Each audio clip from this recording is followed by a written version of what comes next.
أعوذ بالله من الشيطان اللعين الرجيم بسم الله الرحمن الرحيم الحمد لله رب العالمين الصلاة والسلام على أشرف الأنبياء والمرسلين وعلى آله وعترته وأهل بيته الطيبين الطاهرين المعصومين صلوات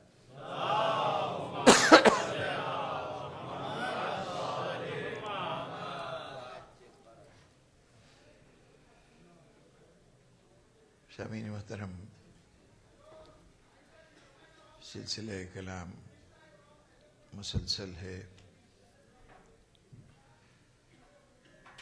موضوع گفتگو شیعت کا تعارف اور زیر بحث ہے وہ تعارف جو غیروں نے دنیا کے سامنے ہمارا پیش کیا، ہمیں جس طرح سے متعارف کرایا، اور بات یہاں تک پہنچی کہ اسلام کے دامن میں داخل ہونے والا ہر فرد ابتدا میں اسلام کے کسی ایک جز سے، کسی ایک بات سے متاثر ہوا، یا اسے اسلام کے قبول کرنے میں اپنا کوئی ایک فائدہ، کوئی بہتری نظر آئی، اس نے اسلام قبول کر لیا۔ اب اس کے بعد رفتہ رفتہ اسلام کی تہیں کھلتی گئیں، احکامات اسلامی اس کے سامنے آتے گئے، اسلام کی تفصیلات اس کی سمجھ میں آتی گئیں۔ اس کے مطابق کچھ تو ان تمام تقاضوں کو پورا کرتے ہوئے وہ کامل مسلمان بن گئے کہ جس کا بنانا اسلام کا مقصد تھا، اور کچھ وہ تھے کہ پہلے دن کے اس خلوص کو بھی باقی نہ رکھ سکے جو قبولیت اسلام کے وقت ان کے دل میں جس نے سر اٹھایا تھا۔ پہلے دن قبولیت کے مرحلے پر ہم نہیں کہہ سکتے کہ کوئی مسلمان غیر مخلص تھا۔ جس نے پہلے دن لبیک کہا، اس مرحلے پر ہر مسلمان انتہائی خلوص سے اسلام کو گلے لگا رہا تھا، لیکن اپنے اس خلوص کو کون زندہ رکھ سکا اور کس کا وہ خلوص رخصت ہو گیا، یہ آنے والے وقت نے بتایا۔ اسی لیے ہمیں کسی شخصیت کے متعلق کوئی رائے قائم کرتے ہوئے یہ نہیں دیکھنا کہ اس کا پہلا دن کیسا تھا، ہمیں دیکھنا یہ ہے کہ اس کا آخری مرحلہ کیسا تھا۔ اب اس سارے مرحلے میں جو عوامل اثر انداز ہوتے ہیں، پہلے دن قبولیت اسلام کرنے والوں نے جس خلوص کا مظاہرہ کیا تھا، اس خلوص پر جن بیرونی اثرات کا، بیرونی واقعات کا اثر ہوتا ہے، اس میں سر فہرست یہ بات ہوتی ہے کہ اب اس کے بعد جو لوگ مسند اقتدار پہ بیٹھے ہیں ان کے تقاضے کیا ہیں، ان کی خوشنودی کیسے حاصل کی جا سکتی ہے۔ اس لیے کہ ایک عام آدمی کی بنیادی ضرورتوں میں سے پیٹ کی ضرورت ہے، اور یہ پیٹ کی ضرورت ان لوگوں کی طرف جھکنے پہ مجبور کر دیتی ہے جن کے ہاتھ میں دولت کے ذخائر بھی ہوتے ہیں اور اس کو تقسیم کرنے کا اختیار بھی ہوتا ہے۔ اور یہی وہ بنیادی مرحلہ ہے کہ جب انسان بعض اوقات اپنے ضمیر کے تقاضوں کو پیچھے دھکیل دیتا ہے، اپنی مجبوریوں کے سامنے بے بس ہو کر اپنے سوچنے کے انداز تک کو بدلنے پہ مجبور ہو جاتا ہے۔ اگر اسلام کا نظام ان ہستیوں کے ہاتھ میں ہوتا کہ جن کی فکر رسالت کے مطابق ہوتی، تو اس صورت میں مسلمانوں کی عمومی رفتار، ان کا عمومی سمت وہی ہوتی جس سمت پر رسول ان کو چلانا چاہتے تھے۔ لیکن اگر فکر کا انداز بدل جائے، اقتدار کا اپنا تصور مخالفت رسالت پر آمادہ ہو جائے، تو ایسی صورت میں معاشرے کو تبدیل ہونے میں دیر نہیں لگتی۔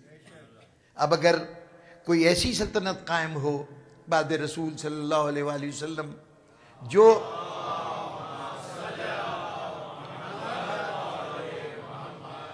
جو اپنی بنیاد نہ کتاب خدا میں رکھتی ہو، نہ ارشاد رسول میں اس کا کہیں ذکر ہو، بلکہ وہ صرف اس بنیاد پر مسند اقتدار پہ قبضہ کرے کہ چونکہ ہم قریش ہیں، رسول کے قوم قبیلے سے تعلق رکھتے ہیں، اس لیے بعد رسول اقتدار ہمارا حق ہے۔ وہ پیغام اسلام جو پیغمبر صلی اللہ علیہ وآلہ وسلم نے دنیا کو پہنچاتے ہوئے یہ کہا تھا کہ اب کسی قریشی کو کسی غیر قریشی پر کوئی فوقیت حاصل نہیں، کسی عرب کو کسی عجم والے پر کوئی اہمیت دینے کی ضرورت نہیں، کسی سیاہ کو کسی کالے کے مقابلے میں حقیر نہ سمجھا جائے، تمام انسان خدا کے پیش نظر برابر ہیں، سوائے اس کے فضیلت اگر ہے تو ان کو ہے کہ جو تقوی رکھتے ہیں، جو کردار کی عظمت رکھتے ہیں، ان کو بڑائی دی گئی۔ اسلام نے تو بڑائی کا یہ معیار دیا تھا، لیکن جب قیام سلطنت کا مرحلہ آیا تو نہ کردار دیکھا گیا، نہ شخصیت دیکھی گئی، نہ تقوی دیکھا گیا، نہ دین کی خدمات دیکھی گئیں۔ یہ دیکھا گیا کہ رسول کے قبیلے سے کون تعلق رکھتا ہے اور کون تعلق نہیں رکھتا۔ یعنی زمانہ جاہلیت کا جو انداز فکر تھا کہ جہاں پر بڑائی کے لیے قبیلے دیکھے جاتے تھے، خاندان دیکھے جاتے تھے، وہ معیار واپس آ گیا ہے۔ اب جب اقتدار جاہلیت کے ہاتھ میں آیا تو اب کسی ایک بات پر اسلام قبول کرنے والا مسلمان اپنی مجبوریوں کے ہاتھوں کچھ نہ کچھ دن کے بعد ان میں سے دو چار ہوں گے کہ جو ثابت قدم رہیں گے، ورنہ سب کے سب حکومت کے انداز میں، حکومت کے رنگ میں وقتاً فوقتاً ڈھلتے چلے جائیں گے۔ کچھ عرصے تک ہر انسان کوشش کرتا ہے کہ جس بھلائی اور سچائی کے راستے پہ وہ چل رہا ہے اس کے اوپر ثبات قدم کا مظاہرہ کرے، اس پہ قائم رہے، لیکن جب مجبوریاں بڑھ جاتی ہیں تو رفتہ رفتہ وہ اسے ترک کرنے پہ مجبور ہو جاتا ہے۔ شاید بعد رسول فوراً اگر مسلمانوں میں مردم شماری کی، مسلمانوں میں کوئی ووٹنگ کی جاتی تو ان کا عمومی فیصلہ وہی کچھ ہوتا جس کے اوپر رسول ان کو لانا چاہتے تھے۔ لیکن وقت گزرتا گیا، مجبوریوں کے تابع ہوتے گئے مسلمان، ان کی سوچ بدلتی چلی گئی۔ اب حکومت جو چاہتی ہے اسی کی تائید کر رہے ہیں۔ آپ شاید یہاں رہتے ہوئے ان چیزوں سے اتنے زیادہ عملی طور پر آپ کو سامنا نہ ہو۔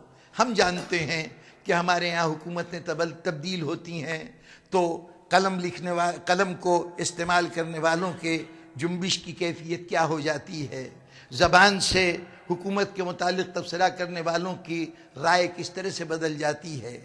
کل تک جن کے گن گائے جا رہے ہوتے ہیں ان کو فوری طور پر برائی کے الفاظ سے یاد کیا جاتا ہے، اور جن کے متعلق کبھی سوچا بھی نہیں جا سکتا تھا کہ ان میں بھی کوئی صفت پائی جا سکتی ہے، ان کے قصیدے پڑھے جانے لگتے ہیں۔ تو حکومتوں کی تبدیلی عوام کی ذہن کو تبدیل کر دیتی ہے۔ اب یقیناً جس وقت رسول نے پیغام اسلام دنیا کے سامنے پیش کیا تو جس نے بھی اسلام قبول کیا وہ بڑا مخلص تھا، بڑا سچا تھا، وہ یقیناً پوری دیانتداری سے اسلام کو گلے لگانا چاہتا تھا۔ میں ان منافقوں کی بات نہیں کر رہا کہ جنہوں نے حالت مجبوری میں فتح مکہ کے وقت اسلام قبول کیا. میں اس کثیر جماعت کی بات کر رہا ہوں جو اس سے پہلے اسلام لا چکی تھی، کئی مشکل مراحل پر، جنہوں نے ثابت قدمی کا مظاہرہ بھی کیا تھا، جنہوں نے دین کی خاطر اپنے وطن کو چھوڑا تھا، اپنے اساسوں کو چھوڑا تھا. یقیناً وہ لوگ مخلص تھے، اس لیے کہ اس وقت قیادت رسول کے ہاتھ میں تھی، اس وقت سچے نبی کے ہاتھ میں قیادت تھی، تو سچ پورے معاشرے میں سرایت کر گیا تھا. اگر مرکز پر سچائی باقی نہ رہے تو اب توقع نہ کیجئے کہ وہ سچ بھی باقی رہے گا. وہ معاشرہ بدلتا گیا. اب بعد میں وہ مسلک، وہ نظریے، وہ عقیدے جن کی پیدائش کسی کی 50 سال بعد ہوئی، کسی کی 100 سال بعد ہوئی، کسی کی 200 سال کے بعد ہوئی، انہوں نے ماضی کی طرف نگاہ پلٹ کر دیکھا تو حیات رسول میں ان کو کچھ لوگ ایسے نظر آئے کہ جو علی دوست تھے، جن کا طرز عمل وہ کچھ تھا کہ کہا جا سکتا تھا کہ یہ شیعت کے علمبردار ہیں، اور وہ اپنے اس طرز عمل پر بعد میں بھی ثابت قدم رہے. تو انہوں نے یہ کہا کہ مسلمانوں میں یہ چند لوگ تھے جنہوں نے صحیح معنوں میں، یعنی جو شیعت کے ترجمان تھے، یہ شیعت کے بانی تھے. جناب والا یہ چند لوگ نہیں تھے. ابتدائے سفر میں پورا کاروان شیعت کا کاروان تھا. اب آخر میں اگر آپ کو چند لوگ نظر آ رہے ہیں تو یہ سمجھیے کہ یہ چند لوگ ہی نہیں تھے، بلکہ تھی تو پوری جماعت. باقی جماعت اپنے راستے سے بھٹک چکی تھی، صرف یہ چند لوگ تھے جو ثابت قدم رہے تھے.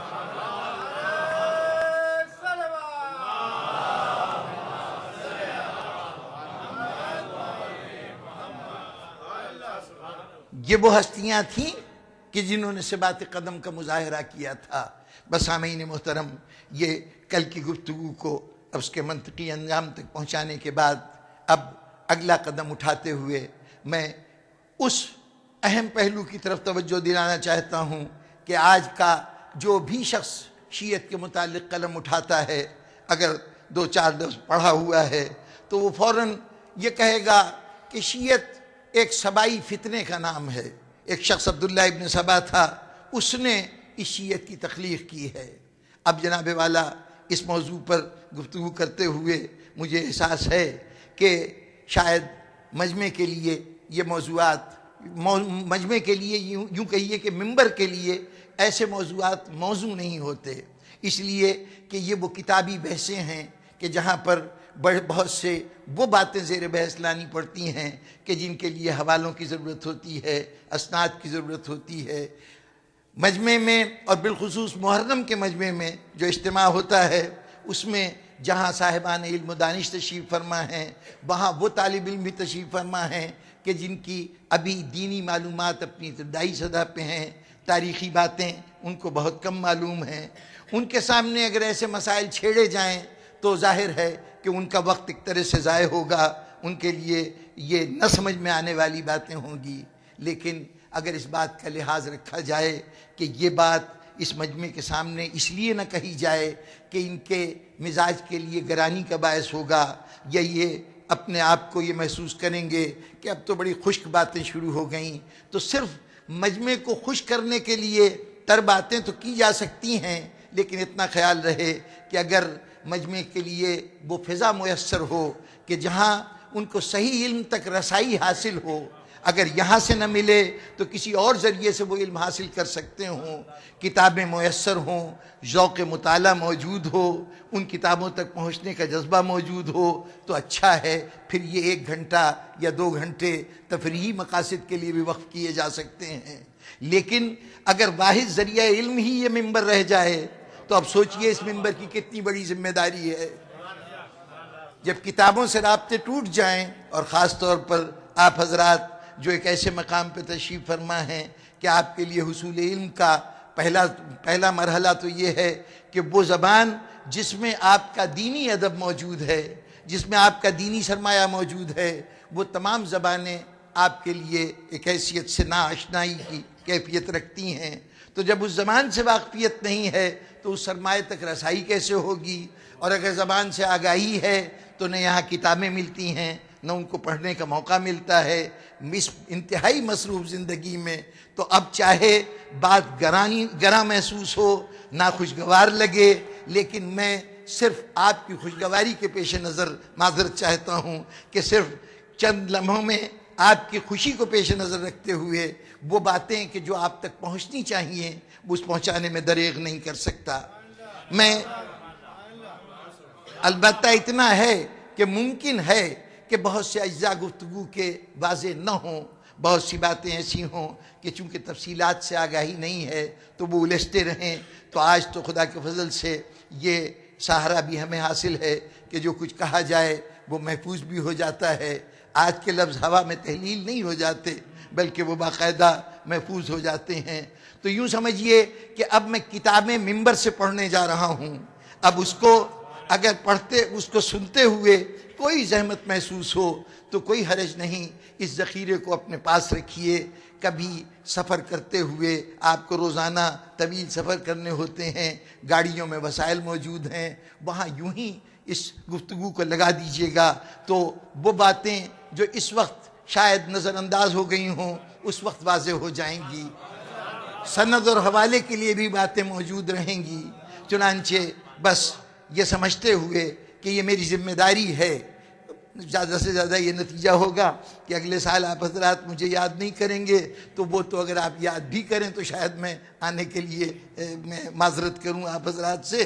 تو اس لیے کوئی مجھے فکر نہیں ہے، لیکن یہ چاہوں گا کہ کچھ وہ باتیں جو ہمارے نوجوان جب مطالعہ کر رہے ہوتے ہیں یا دوسروں سے گفتگو کر رہے ہوتے ہیں تو ان کے سامنے بیان کر دی جاتی ہے، اور چونکہ وہ بنیاد سے بالکل واقف نہیں ہوتے اس لیے حیران و ششدر رہ جاتے ہیں، پریشان ہو جاتے ہیں. تو کم از کم کانوں میں کچھ باتیں پڑی تو رہیں کہ دشمن آپ کے متعلق کیا کہتا ہے اور اس کے لیے آپ کے پاس کوئی جواب ہے کہ نہیں ہے، کچھ نہ کچھ آگاہی ہو جائے. تو جناب والا یہ اعتراض، یہ بات کہ شیعت جو ہے وہ ایک عبداللہ ابن سبا نامی شخصیت کے ذریعے سے وجود میں آئی ہے. یہ عبداللہ ابن سبا کون ہے؟ جو کچھ ہمیں بتایا گیا اس کے سلسلے میں یہ کہا گیا کہ یہ غیر معمولی عجیب و غریب شخصیت تھا کہ اس نے حضرت عثمان کے زمانے میں جو ان کے دور میں ان کی حکمت عملیاں تھیں اور خاص طور پر ان کی جو اکنامک پالیسیز تھیں اس سے لوگوں کے دلوں میں اختلاف پیدا کرنے کے لیے اس نے مصر کے لوگوں کو بھڑکایا. اس کے بعد وہ کوفے گیا اور عراق کے لوگوں کو بھڑکایا. اس کے بعد وہ مدینے آیا اور رسول اللہ کے بہت سے صحابیوں کو بھی وہ اکسانے اور بھڑکانے میں کامیاب ہو گیا. اور اس طرح پورے عرب میں اس نے آگ لگا دی حضرت عثمان کے خلاف اور ایک تحریک کی صورت میں اٹھا. پھر اسی کے بھڑکائے ہوئے لوگ تھے جنہوں نے حضرت عثمان کا محاصرہ کر لیا اور انجام کار حضرت عثمان کے قتل کا باعث بنے. پھر یہی گروہ تھا جس نے حضرت علی کا ساتھ دیا، لیکن جنگ جمل میں پہنچ کر اس گروہ کے افراد دو حصوں میں بٹ گئے. کچھ حضرت علی کے ساتھ رہے، کچھ ان کے مقابل آنے والی افواج جو حضرت عائشہ کی سرکردگی میں آئی تھی اس میں شامل ہو گئے. ان دونوں میں تو صلح ہونے جا رہی تھی، یہ دونوں تو آپس میں ایک دوسرے کو اچھی طرح جانتے تھے، لیکن انہوں نے اکسا کر بھڑکا کر ان دونوں کو ٹکرا دیا اور اس طریقے سے یہ دونوں فوجیں خون بہانے پہ مجبور ہو گئیں اور جناب عائشہ کی شکست کی صورت میں اس جنگ کا انجام ہوا. اس کے ساتھ ساتھ کچھ لوگوں نے بعد میں لکھا کہ یہ جو گروہ تھا اس نے کچھ نئے نظریات دنیا اسلام کے اندر متعارف کرائے. چونکہ عبداللہ ابن سبا بقول راویوں کے ایک یہودی تھا اور یہودیت سے اس نے اسلام قبول کیا تھا، تو وہ اپنی سابقہ یہودیت سے اپنے عقائد میں ایک تو یہ تصور لایا تھا کہ ہر نبی کا کوئی جانشین ہوتا ہے، اس لیے آخری پیغمبر کا بھی ایک جانشین ہے اور وہ علی ابن ابی طالب کی ذات ہے.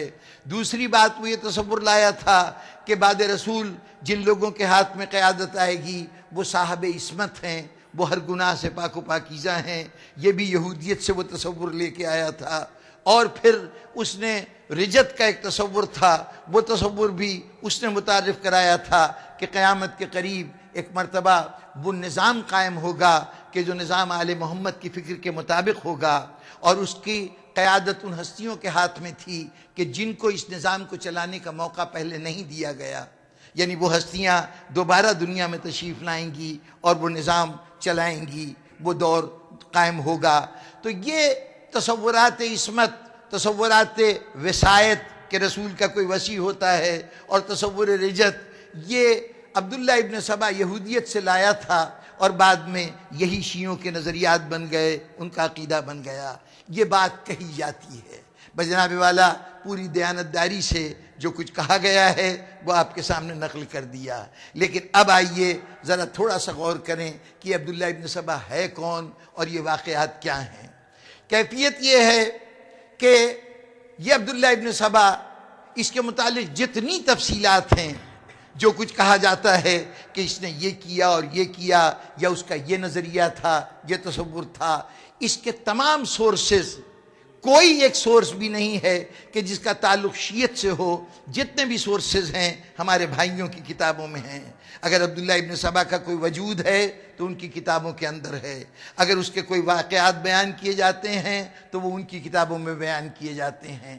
یہ عجیب و غریب بات ہے، دنیا میں، دنیا بھر کے نظام انصاف کا یہ بنیادی اصول ہے کہ اگر کوئی شخص کسی بات کا دعویٰ کرے تو اس کی دلیل دینا اس کی ذمہ داری ہے جو دعویٰ کر رہا ہے۔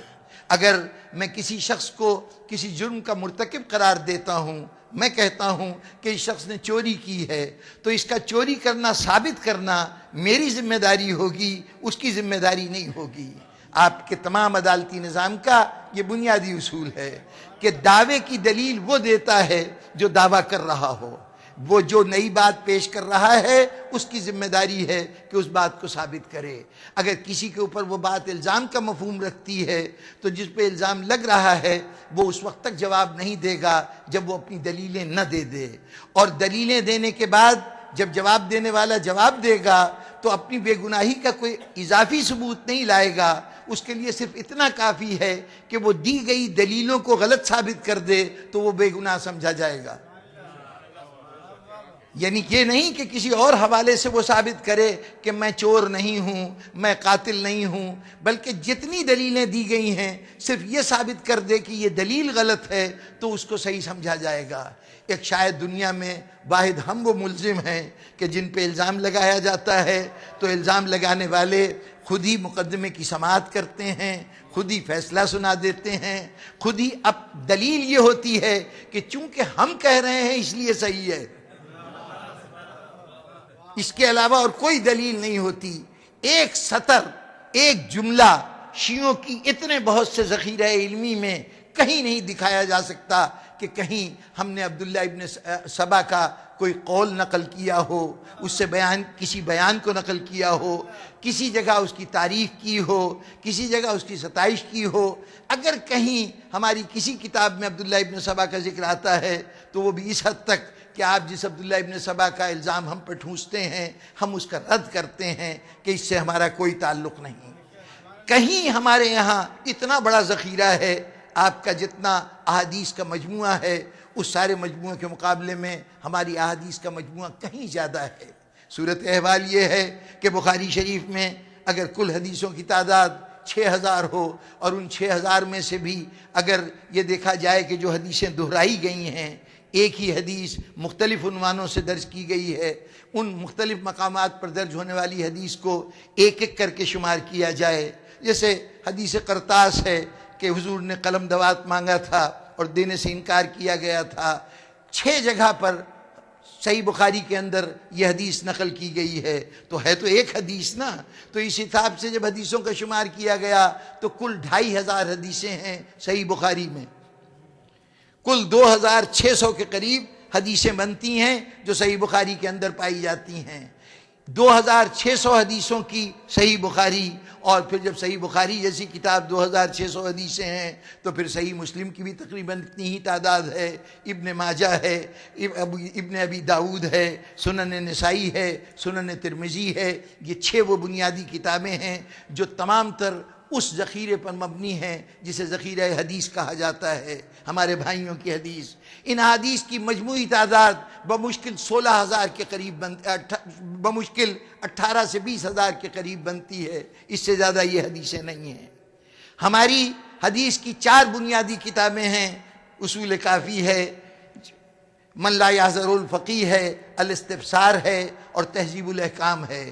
یہ 4 کتابوں میں پہلی کتاب اصول کافی جو ہے، تنہا اصول کافی کی حدیثوں کی تعداد 16,199 ہے۔ اندازہ لگائیے کہ کتنا بڑا، یعنی یہ تو ایک کتاب کا ہے نا، اگر سارا ذخیرہ جمع کیجئے تو کم از کم 50,000 حدیثیں ان 4 کتابوں کے اندر پائی جاتی ہیں۔ تو کہاں ایک طرف آپ کی 6 مقدس کتابوں کی کل حدیثیں 18,000 سے 20,000 ہوں، اور کہاں دوسری طرف ہماری 4 کتابوں کی احادیث کا مجموعی تعداد 50,000 ہو، تو جب مقدار زیادہ ہوگی تو غلطی کا امکان زیادہ ہوگا۔ ظاہر ہے کہ جب مقدار زیادہ ہے تو اس میں کوتاہیاں ہوں گی، غلطیاں ہوں گی، لیکن ان تمام مقدار علم حدیث میں کہیں ایک قول بھی ایسا دکھا دیجئے کہ جہاں عبداللہ ابن سبا کا نام موجود ہو، یا اس سے کوئی بیان کردہ روایت موجود ہو، یا کوئی عقیدہ اس نے بیان کیا ہو اور شیعوں نے اس کو اپنایا ہو۔ اب اگر آپ کی ان مقدس کتابوں میں کسی عبداللہ ابن سبا کا ذکر موجود ہے تو اب اس کو صحیح انسانی وجود ثابت کرنا آپ کی ذمہ داری ہے، ہماری ذمہ داری نہیں ہے۔ یہ حق نہیں پہنچتا کہ آپ یہ کہیں کہ جناب عبداللہ ابن سبا نے یہ کہا تھا۔ ارے بتائیے تو صحیح کہ اگر ہم مانتے ہیں تو کہیں عزت و احترام سے اس کا تذکرہ کیا ہوگا، کہیں ہم نے بھی اس کو رضی اللہ نہ صحیح تو رحمت اللہ علیہ کہا ہوگا، کہیں ہم عزت سے اس سے پیش آئے ہوں گے۔ دیکھیے اگر کوئی شیعہ اٹھے اور یہ کہے کہ جناب ہمارے برادران اہل سنت کا مذہب جو ہے وہ حمص کا رہنے والا ایک شخص تھا، اس کا نام تھا کعب الاحبار، ہبر یہودی علماء کو کہتے ہیں، یہودی عالم کو ہبر کہتے ہیں۔ تو یہ کعب جو تھا وہ احبار میں سے، احبار جمع ہے ہبر کی، تو احبار میں سے ایک ہبر کی حیثیت رکھتا تھا۔ تو اب حمص کا علاقہ جو شام کے اندر واقع ہے، وہاں کی شخصیت تھا، حضرت عمر کے زمانے میں آیا، اس نے آ کے دست مبارک کے حضرت عمر پر ایمان قبول کیا، مسلمان ہوا، اور اس کے بعد اس نے حدیثوں کے نام سے بیانات شروع کیے۔ اس نے رسول کی زیارت نہیں کی ہے، حیات رسالت میں قریب نہیں آیا ہے، لیکن اپنے آپ کو پرانی کتابوں کا عالم قرار دے کر، قدم قدم پر پرانی کتابوں کا حوالہ دے کر عجیب عجیب باتیں مسلمانوں میں پھیلاتا گیا۔ مسلمانوں میں جو روایت کے سب سے بڑے ذریعہ سمجھے جاتے ہیں، جناب ابو ہریرہ، جناب عبداللہ ابن عمر، جناب عبداللہ ابن عباس، یہ سب اس وقت نوجوان تھے اور اس کی شخصیت سے اتنے مروب ہوئے کہ اس کے پاس ہی اٹھنا بیٹھنا تھا، اس کی بیان کردہ روایات کو نقل کرتے رہے۔ انہی شخصیتوں سے سن کر ان روایات کو امام بخاری نے اپنی کتاب میں جگہ دی، امام مسلم نے اپنی کتاب میں جگہ دی، جتنے بھی محدثین ہیں انہوں نے یہ روایات نقل کیں۔ اب اگر آج میں کہوں کہ اہل سنت کا مذہب بنیادی طور پر کعب الاحبار نام یہودی کی وجہ سے بنا ہے، تو اس کی شہادت آپ کی کتابیں دے رہی ہیں، اس کی تائید آپ کے علماء کے بیانات دے رہے ہیں۔ اس کا وہ مقام و منصب کہ حضرت عمر نے، جس نے حضرت ابو ذر کو قید کیا، حضرت عبداللہ ابن مسعود کو قید کیا، ابو دردہ صحابی کو قید کیا، اس جرم میں کہ تم بہت حدیثیں بیان کیا کرتے ہو، رسول کی حدیث بیان نہ کیا کرو۔ رسول کے صحابیوں پر پابندی لگانے والی حضرت عمر سمجھتے تھے کہ یہ لوگ زیادہ حدیثیں بیان کریں گے تو اس سے گمراہی پھیلے گی، لوگ قرآن سے دور ہو جائیں گے۔ اب ان کی سوچ صحیح ہے یا غلط یہ ایک الگ بحث ہے، لیکن میں سمجھتا ہوں مخلص سوچ تھی، خلوص کا مظاہرہ تھا۔ لیکن اس خلوص کے تقاضے میں اگر حضرت ابو ذر جیسے شخصیت جس کے لیے اللہ کا رسول کہے کہ زمین نے آج تک کسی کا بوجھ نہیں اٹھایا، آسمان نے سایہ نہیں کیا جو ابو ذر سے زیادہ سچا ہو،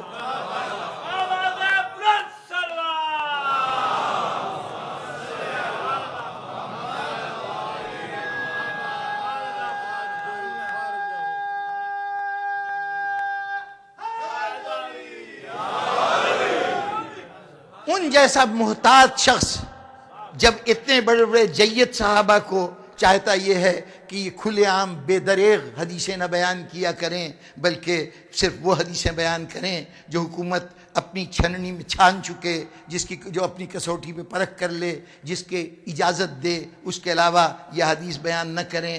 اگر وہی حضرت عمر ایک نو مسلم یہودی زادے کو اتنا موقع دے دیں کہ وہ آئے اور جو چیز دل چاہے بیان کرے، تو اب اس کا مطلب یہ ہے کہ مسلمانوں کے نزدیک بہت معتبر تھا نا۔ وہ کعب الاحبار ابو ذر سے زیادہ معتبر تھا، ابو درداء سے زیادہ اہمیت رکھتا تھا، عبداللہ ابن مسعود سے زیادہ بڑا فقیہ تھا کہ اس کی باتوں کو حضرت عمر بھی قبول کرتے تھے۔ اب اگر میں یہ دعویٰ کروں کہ اہل سنت کا مسلک و مذہب اس کا تخلیق کردہ ہے، تو پھر کسی کو اس دعوے کو تو کم از کم ماننے میں دشواری نہیں ہونی چاہیے۔ اگر وہ عبداللہ ابن سبا کو ہمارا رہنما مانتے ہیں، جس کا ایک ذرہ برابر بھی وجود ہماری کتابوں میں نہیں ہے، تو آپ کے لیے تو اتنا بہت سی کتابیں بھری پڑی ہیں جہاں اس کی بیان کردہ روایتیں آپ کے لیے رہنمائی کا کام سر انجام دے رہی ہیں۔ اصولاً تو چاہیے یہ کہ الزام لگا رہے ہیں تو کوئی حوالہ، کوئی ثبوت ہماری کتاب کا دیجئے۔ نہ ہمارے کسی عالم نے آج تک اس کی مدح کی، تعریف کی، کم سے کم یہی کہہ دیتے بڑا عالم آدمی تھا، بڑا فاضل شخص تھا، کوئی تعریف کا جملہ استعمال کر دیتا۔ ابھی اس کے وجود کے متعلق باقی تفصیلات اگر وقت رہا تو جہاں تک ہو سکے گا، ابھی میں دلائل نہیں دے رہا، ابھی میں صرف حقائق کو پیش کر رہا ہوں۔ صورت احوال یہ ہے، یہ عبداللہ ابن سبا ہے کون؟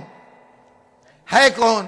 اس عبداللہ ابن سبا تک پہنچنے سے پہلے ایک شخصیت کا اور نام سنیے۔ ایک شخص تھا، نام تھا سیف ابن عمر۔ بنو تمیم ایک بہت بڑا قبیلہ ہے سرزمین عرب کا، تو یہ بنو تمیم کی ایک شاخ بنو عمر سے تعلق رکھتا تھا یہ سیف ابن عمر۔ سیف ابن عمر تمیمی بھی تھا اور بنو عمر سے بھی تعلق رکھتا تھا۔ عربی میں دو لفظ بالکل ساتھ ساتھ ہیں، عین میم رے واو اور عین میم رے۔ جب عین میم رے ہوگا تو عمر پڑھا جائے گا، اور عین میم رے واو ہوگا تو اس میں واو نہیں پڑھا جاتا بلکہ اس کو عمر پڑھتے ہیں۔ تو یہ بنو عمر سے تعلق رکھتا تھا یہی سیف ابن عمر۔ یہ سیف ابن عمر اس زمانے کا ایک ناول نگار تھا، ایک افسانہ نگار تھا، کہانیاں لکھنے والا تھا۔ یعنی کہانیاں لکھنا اب اس زمانے میں شاید آج تصور نہ ہو، لیکن بہر طور اس عہد میں لوگ کہانیاں سننے کے بڑے شوقین بھی ہوا کرتے تھے، چنانچہ داستان گو پائے جاتے تھے معاشرے میں۔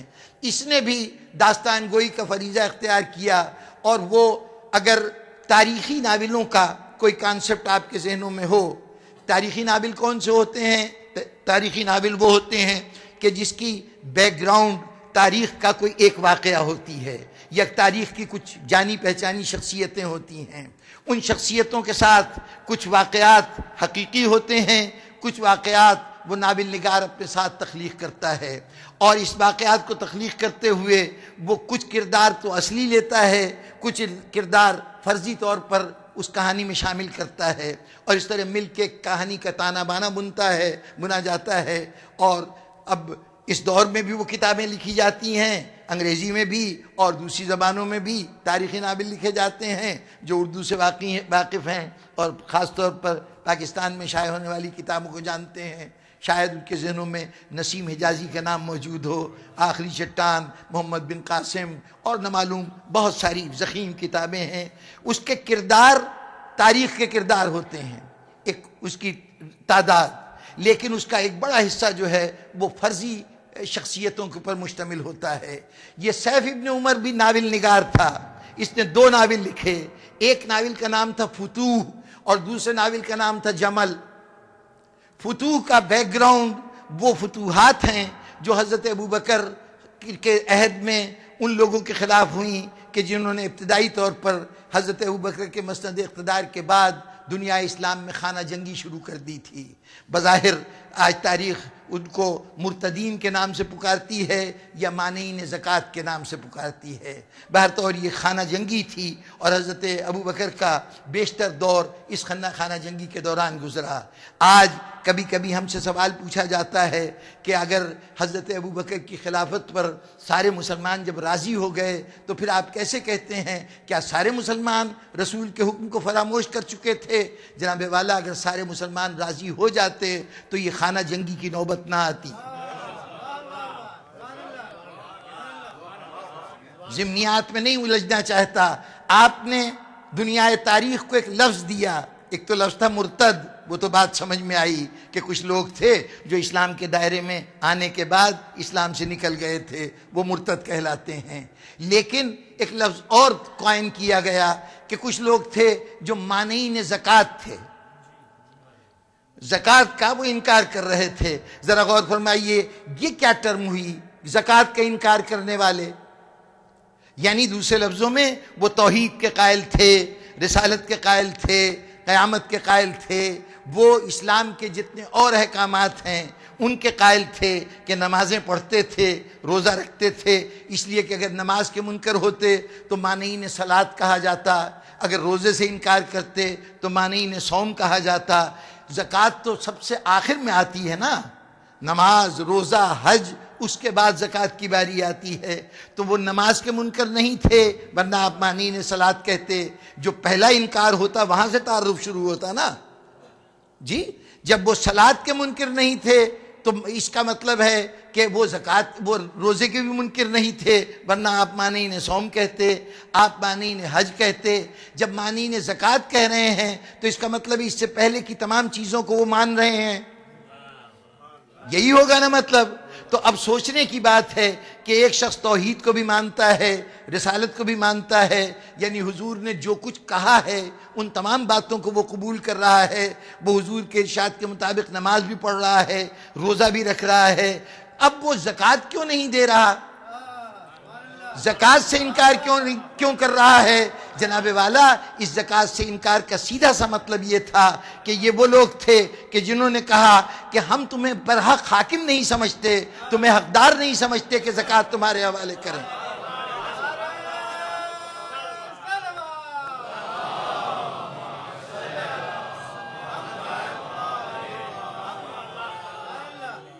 یہ یعنی یوں کہیے نا کہ یہ وہ لوگ تھے کہ جو حکومت کو برحق نہ سمجھتے ہوئے کہہ رہے ہیں کہ ہم حکومت کو ٹیکس نہیں ادا کریں گے۔ زکوٰۃ شرعی ٹیکس تھا نا، تو حکومت کو اگر شرعی سمجھیں تو زکوٰۃ دینا ضروری ہے۔ یہ انکار صرف حکومت کے شرعی ہونے سے انکار ہے، اور جب شرعی ہونے سے انکار ہے تو اس کا مطلب ہے جتنے مانعین زکوٰۃ تھے وہ اس حکومت کو برحق حکومت نہیں سمجھتے تھے۔ آج یہ نہ کہو کہ دنیا متفق ہو گئی تھی، جو فیصلہ سقیفہ بنو ساعدہ میں ہوا تھا اسے دنیا نے قبول کر لیا تھا، اگر قبول کر لیتے تو زکوٰۃ دینے سے انکار نہ کرتے۔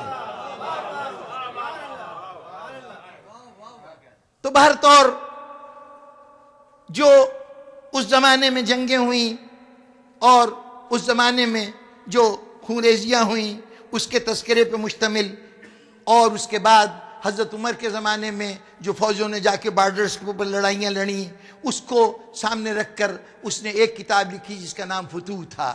دوسری کتاب جنگ جمل کو بنیادی کردار حضرت عثمان کے آخری ایام اور اس کے بعد ان کے قصاص کے لیے، ان کے انتقام کے لیے اٹھنے والی پہلی صدا جناب حضرت عائشہ کی طرف سے جو آواز اٹھی، اس کی تفصیلات پر مشتمل دوسرا ناول، اس کا پس منظر پر مشتمل بیک گراؤنڈ کے طور پر یہ واقعات ہیں۔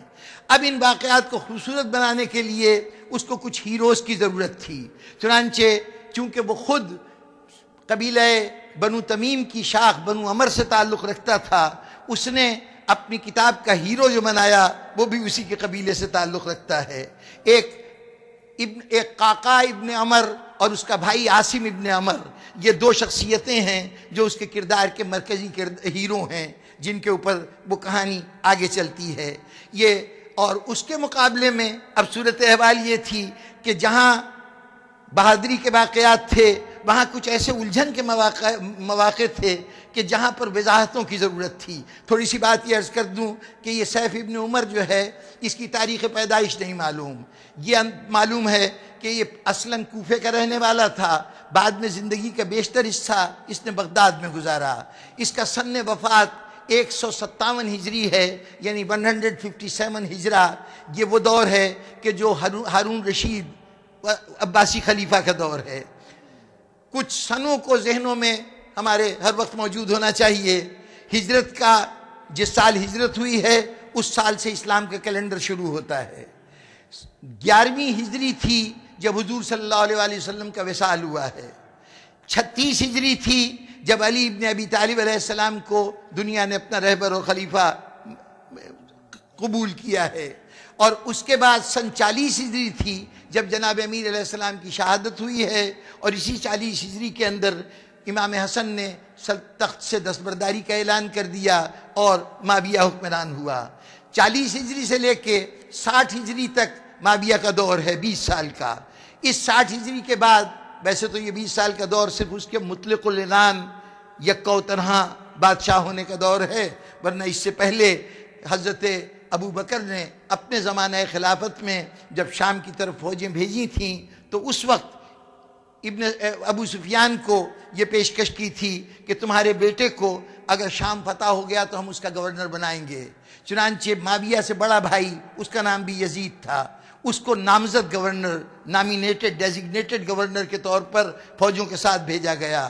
شام فتح ہو گیا اور چنانچہ اس کو گورنر بنا دیا گیا۔ 17 ہجری میں حضرت عمر کے زمانے میں طاعون پھیلا، اس طاعون کی بیماری میں پلیگ پھیلا، اس پلیگ کی بیماری میں یہ یزید ہلاک ہو گیا، تو اب یزید کی جگہ پر اس کا بھائی معاویہ کو تخت دے دیا گیا۔ 17 ہجری سے لے کے 40 ہجری تک وہ اس علاقے کے گورنر کے طور پر وہاں حکومت کرتا رہا، اور 40 ہجری کے بعد اب پوری جتنی بھی مملکت ہے مسلمانوں کی، اس سب کا یکا و تنہا حاکم ہو گیا۔ سن 60 ہجری تک اس کی حکومت چلی۔ سن 60 ہجرہ میں رجب کا مہینہ تھا جب یہ دنیا سے رخصت ہو گیا، اور اب یزید کے ہاتھ میں اقتدار آیا۔ اگلے سال 61 ہجری کا آغاز تھا کہ جب واقعہ کربلا رونما ہوا۔ اس کے بعد 61 ہجری سے لے کے 132 ہجرہ تک، 132 ہجری تک بنو امیہ کا دور رہا۔ بنو امیہ کے مختلف بادشاہ حکومت کرتے رہے۔ آخری بادشاہ کا نام مروان حمار تھا، وہ ایک خراسانی کے ہاتھوں، ابو طاہر خراسانی ایک جرنیل تھا، اس کی فوجوں سے لڑتا ہوا وہ ہلاک ہوا۔ اس کے ہلاک ہونے کے بعد اب ایک نیا خاندان حکمران ہوا جس کو بنو عباس کہتے ہیں۔ رسول اللہ صلی اللہ علیہ وسلم کے ایک چچا تھے جن کا نام عباس تھا، ان عباس کی اولاد میں یہ اس سے تعلق رکھتا تھا۔ یہ لوگ برسر اقتدار آئے۔ اب بنو امیہ کا جتنے دور حکومت رہا 132 ہجری تک، اس میں تو صورتحال یہ ہے کہ جناب امیر کا نام لینا بھی جرم ہے۔ کوئی شخص جناب امیر کا نام نہیں لے سکتا۔ کوئی حدیث بیان کرنے والا اگر حضرت علی سے حدیث بیان کرے تو حکومت کی طرف سے اعلان عام تھا کہ اس کا جان و مال حلال ہے، جو دل چاہے لوٹ لے، حکومت اس سے نہیں پوچھے گی۔ چنانچہ اور جتنے سرکاری ممبر ہیں اس پر سے علی علیہ السلام کے خلاف توہین اور گستاخانہ الفاظ استعمال کیے جاتے تھے۔ عربی کا لفظ ہے سب و شتم۔ سب و شتم کا مطلب ہے گالیاں دینا، تو ممبروں سے جناب امیر کے لیے سب و شتم کیا جاتا تھا۔ یہ 132 ہجری تک یہ کیفیت جاری رہی۔ ذرا سوچئے کہ سن 40 ہجری سے لے کے 132 ہجری تک تقریباً 90 سال کا عرصہ ہے، 92 ایئرز کا عرصہ ہے۔ 92 ایئرز میں 3 نسلیں پیدا ہو کر اپنے بڑھاپے کی حدوں تک پہنچ جاتی ہیں۔ عام طور پر اگر 25-26 سے لے کے 30 سال کی عمر میں ایک بچہ اپنے والدین کے گھر میں پیدا ہو تو وہ اگلے 30 سال کے بعد اس کے یہاں بیٹا پیدا ہو جائے گا اور وہ 30 سال اور گزار لے گا۔ 3 پشتیں گزر جاتی ہیں۔ 3 پشتیں وہ ہیں کہ جس میں علی ابن ابی طالب کا ذکر اگر کانوں تک پہنچا ہے تو صرف وہ ذکر پہنچا ہے جو بنو امیہ کے ممبر سے کیا جا رہا تھا، جس میں علی ابن ابی طالب کو نعوذ باللہ کبھی ڈاکو بنا کے پیش کیا گیا، کبھی ان کے تعلقات کو خواتین کے ساتھ نسبت دی گئی۔ جتنے عیب ممکن ہو سکتے تھے علی کے لیے بیان کیے گئے۔ 3 پشتوں نے اس علی کا نام ہی نہیں سنا جو صاحب فضائل ہے، جو رسول کا قریبی ہے، جو رسول کا دوست ہے، رسول جس سے محبت کرتے ہیں، جس نے اسلام کے قیام میں اپنی بے پناہ قربانیاں دی ہیں، اس علی سے کوئی واقف نہیں ہے۔ اب میں اس وقت اگر ادھر جاؤں کہ اس وقت کے لوگ کیا جانتے تھے تو خود ہی ایک اپنی جگہ پہ موضوع ہے۔ ایک پوری جماعت ایسی ہے کہ جو علی ابن ابی طالب کے متعلق اگر نام سنا ہے تو وہ سمجھتی ہے کہ حجاز کے ڈاکوؤں میں سے ایک ڈاکو کا نام ہے۔ اس معاشرے میں اگر آج جگہ جگہ علی علی ہوتا نظر آئے، ذرا سوچئے کہ وہ دور کتنا نازک دور ہے۔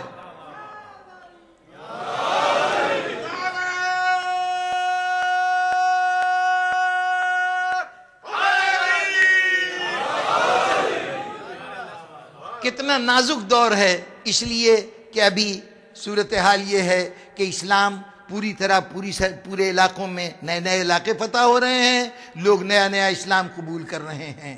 جو پچھلے اسلام لانے والے ہیں ابھی ان کا مطالعہ اسلام بہت محدود ہے۔ جو پچھلے اسلام لائے ہیں، خاص طور پہ فتح مکہ کے 2 سال کے بعد حضور اس دنیا سے پردہ فرما گئے، تو ان 2 سال کے اندر جو فتح مکہ پہ ایمان لائے تھے اور مکے ہی میں رہے تھے، ان تک کتنا اسلام پہنچا تھا؟ جو مکے کے لوگ تھے ان تک کتنا اسلام پہنچا ہوگا؟ ان 2 مہینوں کے درمیان حضور کے قریب رہتے تو شاید نماز سیکھ جاتے، شاید روزہ آ جاتا۔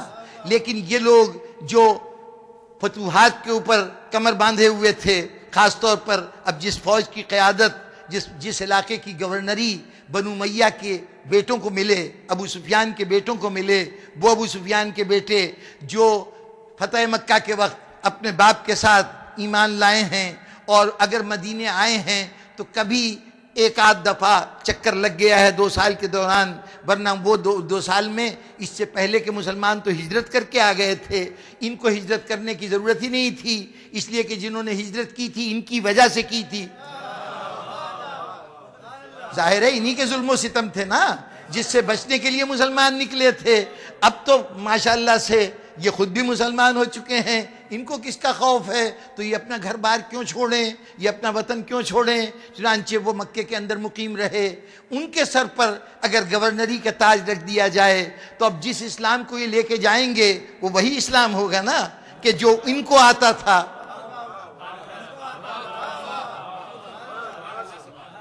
یہ جو آج مسلمان الجھن میں مبتلا ہیں، ضمنیات میں الجھنے میں بڑی دشواریاں ہیں کہ بات کو مکمل بھی کرنا چاہتا ہوں اور بات زبان پہ آتی ہے تو دل چاہتا ہے وہ پہنچ بھی جائے۔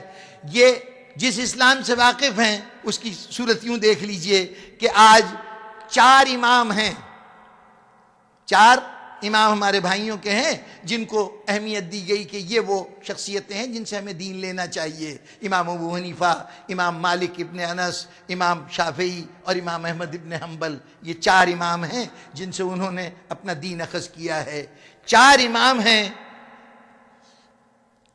ایک نماز، اور اس نماز میں بھی وہ عمل جس کو جاننے کے لیے نہ کسی عقل کی ضرورت تھی نہ کسی دانش کی ضرورت تھی، صرف آنکھیں سلامت ہونی چاہیے۔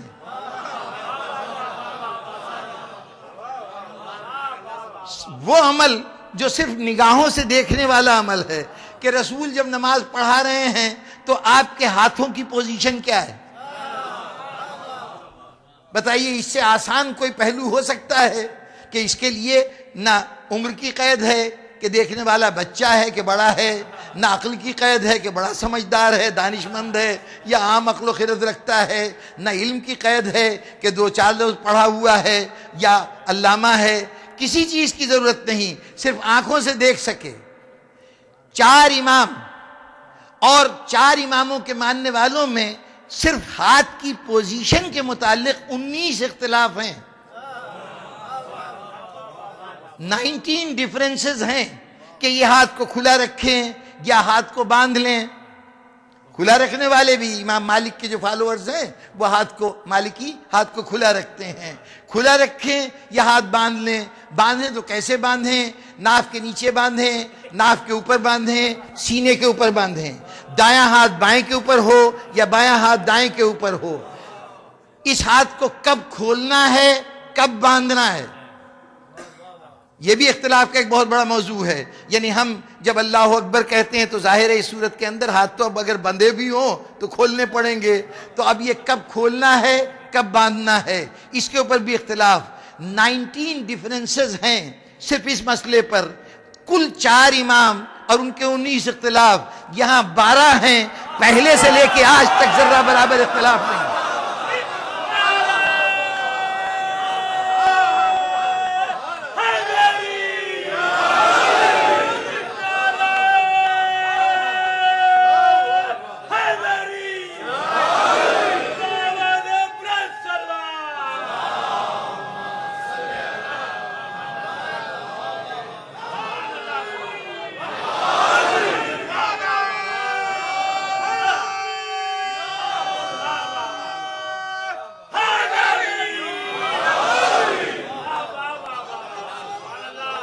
اب یہ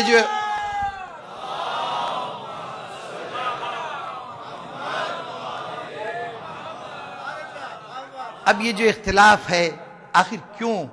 کیا مشاہدے میں کوئی کمی تھی؟ کون سی ایسی بات تھی؟ رسول نے چھپ کے نماز نہیں پڑھی تھی۔ میں مکے کی نمازوں کی بات نہیں کر رہا جو کبھی غار حرا میں پڑھی جاتی ہو، کبھی خانہ کعبہ میں پڑھی جاتی ہو، آپ وہاں موجود نہیں تھے کہ آپ دیکھ لیتے۔ رسول اپنے گھر میں نماز ادا کر رہے ہیں، وہاں آپ نہیں دیکھ سکتے تھے۔ مدینے کی نمازیں تو رسول نے چھپ کے نہیں پڑھی ہیں، پیچھے کھڑے ہو کے نہیں پڑھی ہیں، سب کے سامنے کھڑے ہو کے پڑھی ہیں۔ جی، اگر مدینے کی صرف 5 وقت کی نمازوں کو کاؤنٹ کیا جائے تو 11 سال کے اندر کم از کم 70,000 کے قریب نمازیں، رکعتیں رسول نے ادا کی ہیں۔ 70,000 مرتبہ کم از کم کھڑے ہو کے دکھایا ہے کہ کیسے کھڑے ہونا چاہیے۔ پھر یہ اختلاف کیوں ہے؟ یہ اختلاف کیوں ہے جناب والا؟ یہ اختلاف صرف اس لیے ہے کہ اسلام شام میں کوئی لے کے گیا، مصر میں کوئی لے کے گیا تو یہ لے جانے والے وہ تھے کہ جنہوں نے نہ کبھی رسول کو دیکھا تھا، نہ کبھی رسول کی تعلیمات سنی تھی۔ ان کے علم کی مقدار صرف اتنی تھی، ان کی معلومات اتنی تھی کہ ہاں رسول آئے تھے اور ایک دین لے کے آئے تھے۔ اب کسی نے نئی آبادی میں پوچھا کہ آپ ماشاءاللہ اسلام کے نمائندہ ہیں، یہاں پر آپ نے اسلام کی ہمیں تعلیم دی ہے، بتائیے نماز میں ہاتھ کھلا رکھیں یا باندھ لیں؟ اب ذہن میں جو بھی آیا انہوں نے کہا کھلا رکھ لو۔ بھول گئے کہ ہم نے پہلے کیا کہا تھا۔ کسی اور نے پوچھا، کہا باندھ لو۔ اب یہ یاد نہیں رہا کیسے بتایا تھا۔ کسی نے کہا کیسے باندھیں، انہوں نے کہا یہاں باندھ لو، کبھی کہا یہاں باندھ لو۔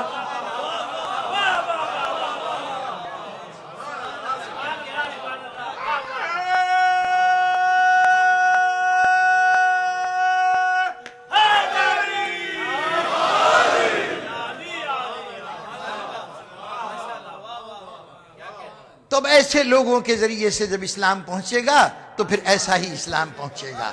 آج جو اختلافات نظر آتے ہیں وہ اس لیے نہیں ہیں کہ رسول کی ذات میں کوئی اختلاف تھا یا اللہ کی کتاب میں کوئی اختلاف تھا، یہ اختلاف ان ذریعوں پہ ہے۔ اور یاد رکھیے، جب کوئی آپ سے پوچھے کہ آپ کا مسلک کیا ہے، آپ شیعت کی آپ کے نزدیک تعبیر کیا ہے، تو شیعت اس بات کا مسئلہ نہیں ہے کہ کون خلیفہ ہو کون خلیفہ نہ ہو۔ شیعت اس کا نام نہیں ہے کہ ہاتھ کھلا رہے یا ہاتھ بندھا رہے۔ شیعت بنیادی طور پر اس سورس کا نام ہے کہ جس سے ہمیں دین لینا ہے۔ ہمارا اختلاف اگر ہے تو اس بنیاد پر نہیں، یہ تو چھوٹی چھوٹی باتیں ہیں، اس پہ بحثیں ہو سکتی ہیں، دلیلیں دی جا سکتی ہیں، لیکن سوال یہ ہے کہ تم کہاں سے اسلام لے رہے ہو؟ ذات پیغمبر موجود نہیں ہے تمہارے درمیان، اسلام کو کسی سے لینا ہے۔ بس سارا اختلاف اس کا ہے کہ کس سے اسلام لیا جائے۔ ہم نے اسلام ان سے لیا کہ اس گود میں پل کے جوان ہوئے جس گود میں اسلام پروان چڑھ رہا تھا۔ جو مزاج اسلام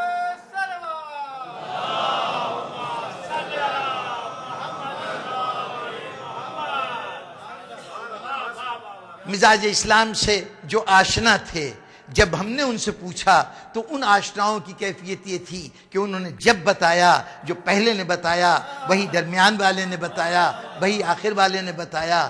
لیکن آپ نے اسلام ان سے لیا کہ جن کا اسلام سے براہ راست کوئی تعلق نہیں تھا، وہ دامن کفر میں انگڑائیاں لے رہے تھے جب اسلام ادھر جوان ہو رہا تھا۔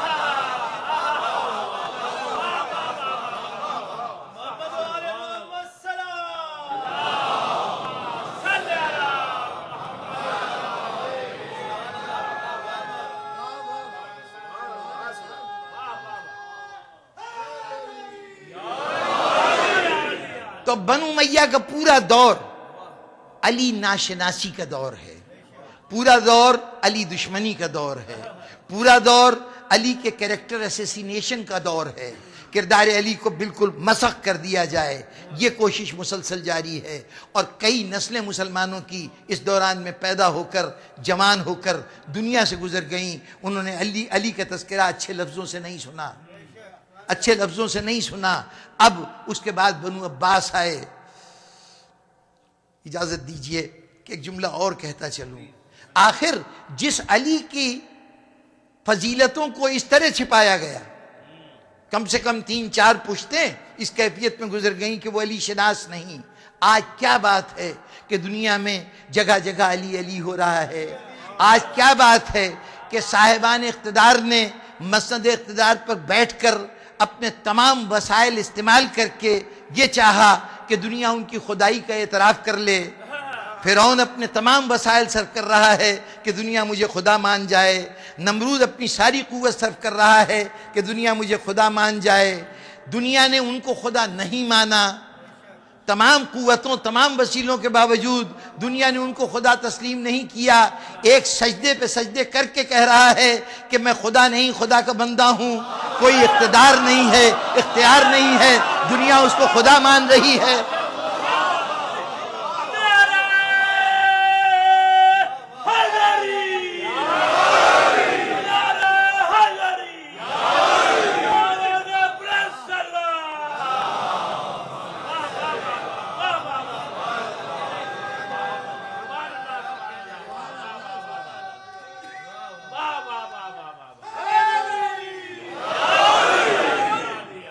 ہم تو اس علی سے واقف ہوتے کہ جس سے جرائم منسوب کیے گئے تھے، جسے عیب منسوب کیے گئے تھے، جس سے طرح طرح کی برائیاں نسبت دی گئی تھیں۔ لیکن یہ کیا بات ہے کہ ہم جس علی کو جان رہے ہیں اس کا کبھی خدائی کا گمان ہوتا ہے، کبھی کافر تھے تو انہوں نے صرف اتنا دیکھا کہ یہ رسول نظر آ رہا ہے،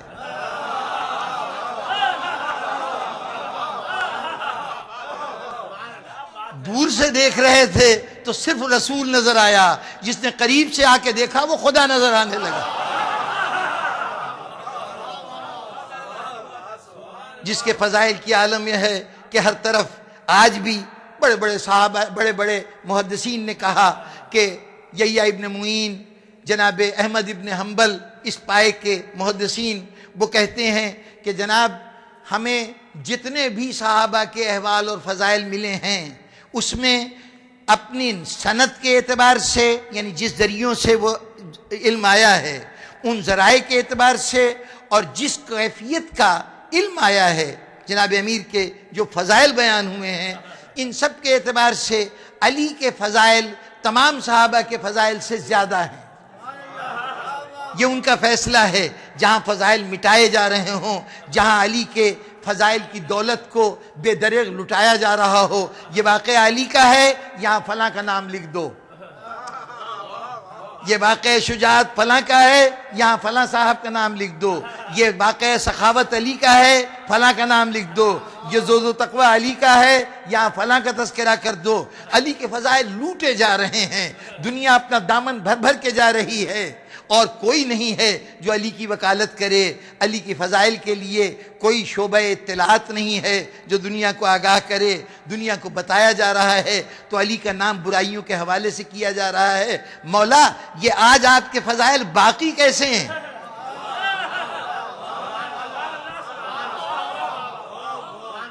طویل بات ہے، لیکن 2 جملوں میں کہہ کے بات کو ختم کروں کہ شاید مولا کائنات کی طرف سے ایک مسکراہٹ کے ساتھ یہ جواب دیا جائے، دیکھو تم جہاں رہتے ہو وہاں پہ پانی کے بہت سے وسیلے ہوں گے، دریاؤں سے پانی آتا ہوگا، نہروں سے پانی آتا ہوگا، ٹیوب ویل لگے ہوئے ہوں گے، لیکن جب یہ ٹیوب ویل مسلسل چلتے رہیں تو معلوم ہوتا ہے کہ صاحب وہ نیچے پانی خشک ہو گیا، اب پانی نہیں آ رہا۔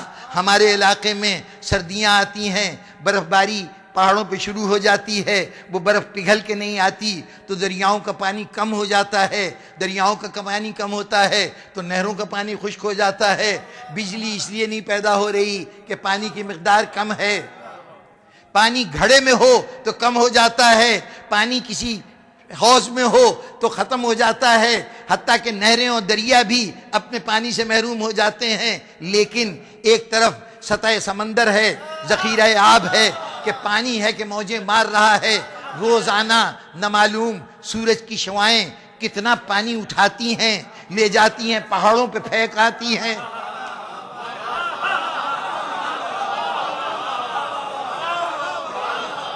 لیکن کیا سمندر کم ہو گیا؟ سمندر کم ہو گیا؟ بزرگان محترم، صورت احوال یہ ہے کہ انسان نے پیمائش کے لیے، سطح کی پیمائش کے لیے ایک کانسٹنٹ سرفیس تسلیم کی ہے اور وہ سطح سمندر ہے. چنانچہ جب کسی جگہ کی بلندی بتانی ہوتی ہے تو ہم کہتے ہیں سطح سمندر سے اتنے فٹ بلند ہے. ارے بھائی روز اتنا پانی جا رہا ہے، کچھ تو کم ہو جانا چاہیے.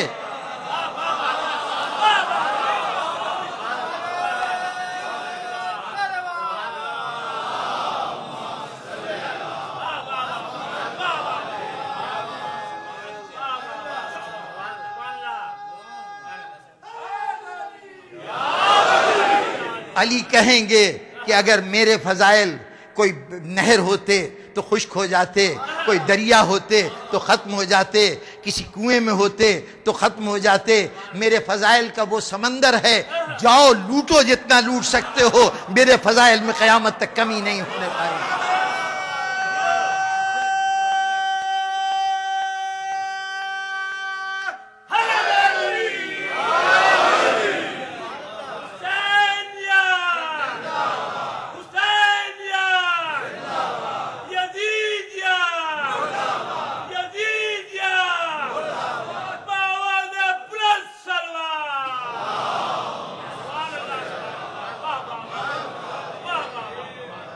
بس یہ فضائل کی فراوانی تھی، یہ فضائل کی فراوانی تھی کہ دیکھیے عجیب و غریب معیار ہے. دنیا میں صورت احوال یہ ہے کہ ہمیں بہت سی عظمتیں نظر آتی ہیں. یہ بہت بڑا شاعر ہے، یہ بڑا اچھا ادیب ہے، یہ جناب بڑے جلیل القدر قسم کے سیاستدان ہیں، یہ بہت اعلیٰ پائے کا کھلاڑی ہے. بہت سی عظمتیں ہیں نا جس کے حوالے سے ہم شخصیتوں سے مرعوب ہوتے ہیں، ان کا ہمارے دل میں احترام کا جذبہ پیدا ہوتا ہے. لیکن جب ہم کبھی اس سے قریب ہوتے ہیں، اس کے نزدیک جاتے ہیں، تو تھوڑے دن اگر ساتھ رہنے کا اتفاق ہو جائے تو پھر ہمیں محسوس ہوتا ہے یہ تو ہمارے جیسا عام سا آدمی ہے. چونکہ دور سے دیکھ رہے تھے تو صرف وہ ایک پہلو نظر آ رہا تھا جو اس میں بڑائی کا پہلو تھا. نزدیک گئے تو لگا کہ یہ ہماری طرح کا آدمی ہے، ویسے ہی دھوکے دیتا ہے جیسے ہم دیتے ہیں، ویسے ہی دھوکے کھاتا ہے جیسے ہم دھوکے کھاتے ہیں، ویسے ہی کبھی دیانتدار بن جاتا ہے، کبھی بد دیانت ہوتا ہے. ایک لمحے میں اس کا رویہ کچھ ہوتا ہے، دوسرے لمحے میں کچھ ہوتا ہے. جتنا نزدیک گئے اس کی کمزوریوں سے آگاہ ہوتے گئے. اس لیے سمجھدار یہ کہتے ہیں کہ بھئی جس کو بڑا مانو اس کو بس دور سے دیکھتے رہو، نزدیک نہ جانا. ہمارے یہاں ایک صاحب کو سرزمین عرب پہ ملازمت مل گئی تو جانے لگے تو باپ نے کہا بیٹا وہاں جا تو رہے ہو لیکن مکہ مدینہ میں کوئی کام نہ کرنا، اگر ملازمت وہاں ملے تو نہ کرنا. کہا کیوں بابا وہ کیا بات ہے، اتنی بڑی سعادت حاصل ہوگی. کہا وہاں رہو گے نا تو جن لوگوں کو آج یہاں دور سے دیکھ کے تم ادب سے کھڑے ہو جاتے ہو کہ جناب یہ قبلہ مکے سے تعلق رکھتے ہیں، مدینے سے تعلق رکھتے ہیں، جب وہاں جا کے ان کو نزدیک سے دیکھو گے تو تمہیں وہ بھی قابل نفرت نظر آئیں گے اور پھر تمہاری وہ عقیدت بھی ختم ہو جائے گی جو مکے مدینے سے وابستہ ہے. دنیا بھر کی تمام عظمتیں دور سے عظمت نظر آتی ہیں، قریب جائیں تو حقیقت کھل کے سامنے آ جاتی ہے، اپنے جیسا انسان نظر آتا ہے. بس اس کائنات میں صرف ایک گھرانہ ہے، ایک کنبہ ہے، ایک گروہ انسانی ہے کہ دور سے کھڑا ہوا انسان شاید ان کو نہ پہچان سکے، جیسے جیسے نزدیک آتا جاتا ہے اس کی عظمتیں نمایاں ہوتی جاتی ہیں.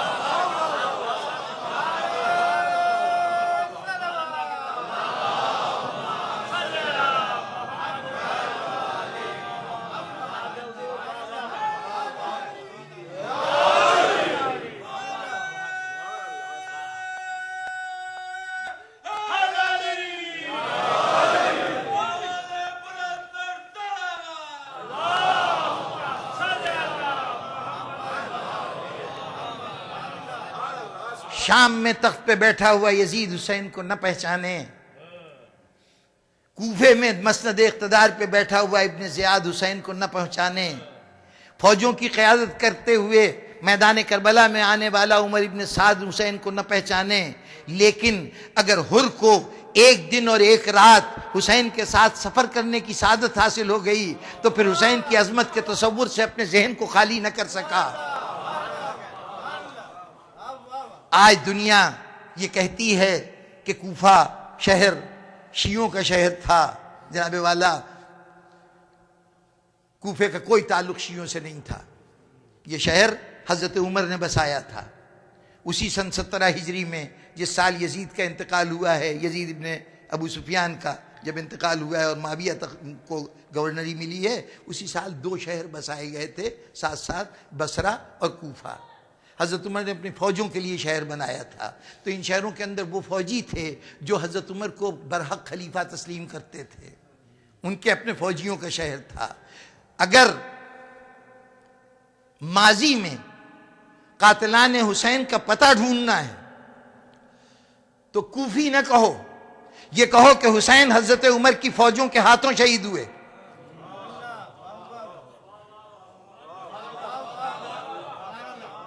کوفے کے لوگ وہ فوجی ہیں جو حضرت عمر نے وہاں بسائے ہیں۔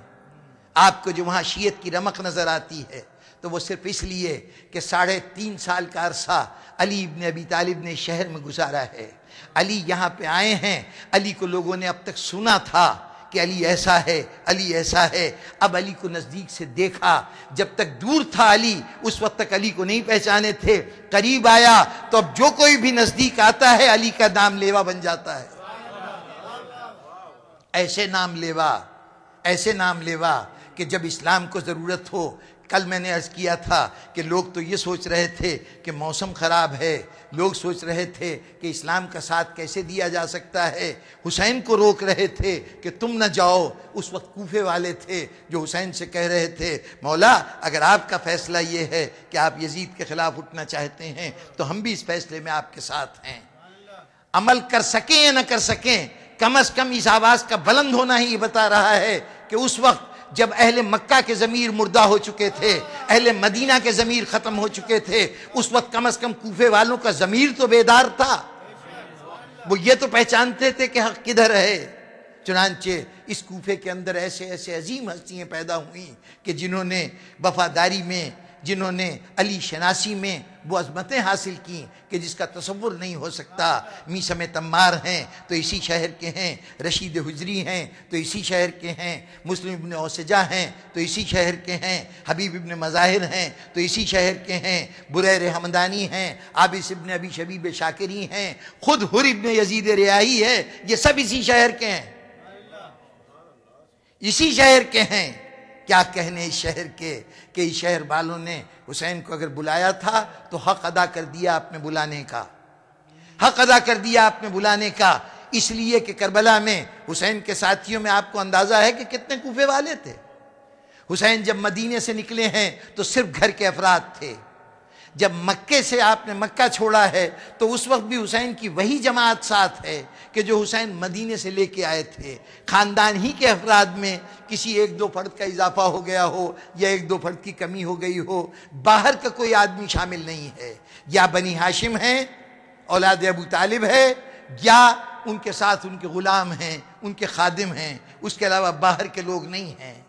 اگر کربلا کی تعداد یعنی یہاں سے نکلنے والے، آپ نے تو یہی سنا نا 18 بنی ہاشم تھے، تو اگر بنی ہاشم کے 18 افراد تھے تو یہ باقی افراد کہاں سے آئے؟ 64 افراد، 64 وہ افراد ہیں جن کے نام، پتے، ان کے شجرے باقاعدہ کم از کم پاکستان کی حد تک ذرائع ابلاغ پر بعض پروگراموں میں محفوظ کر دیے گئے کہ دنیا کے سامنے یہ دستاویزی ثبوت موجود رہے۔ 64 افراد، یوں سمجھیے کہ بنی ہاشم کے علاوہ جتنے تھے سب کوفے والے تھے، اور یہ کوفے والے آسانی سے یوں ہی نہیں پہنچ گئے تھے، نہ معلوم کتنے مصائب اور کتنی مخالفتوں، کتنی رکاوٹوں کو پھلانگ کر آئے تھے، یہ وہاں پہنچ گئے تھے۔ ان میں سے کوئی اس وقت آ کے حسین سے ملا جب ابھی حسین مکے میں تھے، جو قاصد جاتے تھے نا وہ وہاں حسین تک کوفے والوں کا پیغام پہنچاتے تھے اور خود حسین کے ساتھ رک جاتے تھے۔ ایک جماعت ان لوگوں کی تھی، جناب مصر ابن قیس سیداوی انہی میں شامل ہیں، جناب سعید ابن عبداللہ حنفی انہی میں شامل ہیں، کہ جو مکے میں امام کے پاس قاصد بن کے گئے تھے وہیں پہ رک گئے۔ پھر دوران سفر کئی مقامات پر کوفے والے اب امام کی تلاش میں نکلے ہیں، مکے کی طرف جا رہے ہیں، تو امام کا قافلہ جہاں مل گیا ان کی جماعت میں شامل ہو گئے۔ ان میں ایک بڑا نام عابس ابن ابی شبیب شاکری 4 افراد کے ساتھ آئے تھے اور آ کر امام حسین علیہ السلام سے عزیب الحجانات کے مقام پر آ کے امام کے لشکر میں شامل ہوئے تھے۔ کچھ وہ تھے کہ جنہوں نے نہ معلوم کتنے پہروں سے اپنے آپ کو گزار کر کربلا تک پہنچایا تھا، اس میں حبیب ابن مظاہر جیسی شخصیت شامل تھے، اور کچھ وہ تھے جو یزید کی فوج میں شامل ہو کے آئے۔ 14 افراد ایسے ہیں علاوہ حر ابن یزید ریاحی کے۔ حر ابن یزید ریاحی کو ایک شمار کیجئے، تاریخ تو کہتی ہے نا کہ ان کے ساتھ بھائی بھی تھے، غلام بھی تھا، لیکن بھائی اور غلام کو بھی ایک سمجھیے حضرت حر کو۔ تو 14 ایسے آدمی ہیں جو شب عاشور سے لے کے امام کی شہادت تک مختلف اوقات میں یزید کی فوجوں کو چھوڑ کر، اس فوج کو چھوڑ کر حسین کی جماعت میں شامل ہو رہے ہیں۔ اور کس جماعت میں شامل ہو رہے ہیں؟ شاید راستے میں شامل ہونے والے کے لیے فرض کر لیا جائے کہ اس لیے شامل ہو رہا ہے کہ اگلی منزلوں پر حسین کامیابی حاصل کریں گے، حکومت مل جائے گی، لیکن کربلا میں جو حسین کی جماعت میں شامل ہو رہا ہے وہ اس یقین کے ساتھ شامل ہو رہا ہے کہ یہ شامل ہونا زندگی کو چھوڑ کر موت کو گلے لگانا ہے۔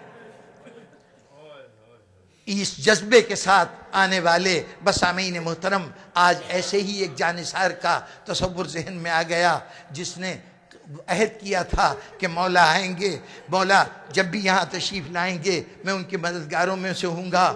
یہ وہ تھا کہ جب مولا کا بچپنا تھا اس وقت بھی آپ اس شخصیت کی عقیدت و محبت امام حسین کے لیے بے پناہ عقیدت تھی۔ نام حبیب تھا لیکن مزاج کے اعتبار سے بھی حسین کا حبیب تھا۔ یہ حبیب اس انتظار میں ہے کہ حضرت مسلم آئے ہیں، جب شہید ہو گئے اس وقت حالات ایسے تھے کہ حبیب کو موقع نہیں ملا کہ حضرت مسلم کے ساتھ جان قربان کر سکیں، اور پھر حضرت حبیب کی، حضرت مسلم کی وہی حیثیت تھی جو کربلا میں کسی شہید کے میدان میں جا کر جان قربان کرنے والے شہید کی حیثیت تھی، یعنی یہ جانثارہ نے امام حسین میں سے تھے۔ تو جو دوسرے جانثار تھے وہ اس انتظار میں تھے کہ ایک نے اپنی قربانی دی ہے، جب وقت پڑے گا تو ہم بھی اپنی قربانی دیں گے۔ جو آپ کو یہ نظر آتا ہے کہ آخر کوفے والوں نے حضرت مسلم کا ساتھ یوں کیوں نہیں دیا کہ ان کے ساتھ وہ بھی جان دے دیتے، نہیں، وہاں پہ بالکل وہ صورتحال ہے کہ جب ایک سپاہی امام کا میدان میں جا رہا ہے تو باقی فوج کھڑے ہو کے یہ دیکھ رہی ہے کہ وہ کیسے شہید ہو رہا ہے۔ کیوں؟ اس لیے کہ ان کو معلوم ہے کہ ہمیں بھی شہید ہونا ہے، اپنی اپنی باری کا انتظار ہے۔ تو جب حضرت مسلم شہید ہوئے تو اگر کوئی اس وقت ایسا شخص تھا کہ پہنچ سکتا تھا مدد کے لیے تو اسے یہ احساس ہوگا کہ میں تو حسین کا جانثار ہوں نا، آج ایک جانثار حسین پہ جان قربان کر رہا ہے، جب اس کے بعد حسین کہیں گے تو ہماری جان حاضر ہوگی۔ اور اس کا ثبوت ہے کہ جب حبیب ابن مظاہر گھر میں بیٹھے ہوئے ہیں، زوجہ کے ساتھ غذا کھا رہے ہیں، اس مرحلے پر دروازے پہ دستک ہوئی، کسی نے آ کے دروازہ کھٹکھٹایا، حبیب باہر گئے، واپس آئے، ہاتھ میں چھوٹا سا پرچہ تھا۔ بیگم نے کہا کیا ہے؟ کہا حسین کا پیغام آیا ہے، حسین کا خط آیا ہے۔ حبیب کیا لکھا ہے میرے آقا نے، کیا لکھا ہے میرے مولا نے؟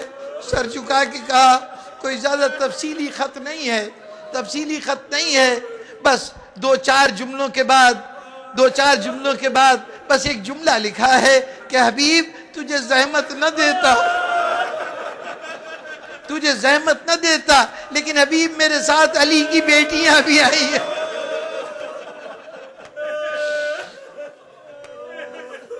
کیا ارادہ ہے حبیب، کیا ارادہ ہے؟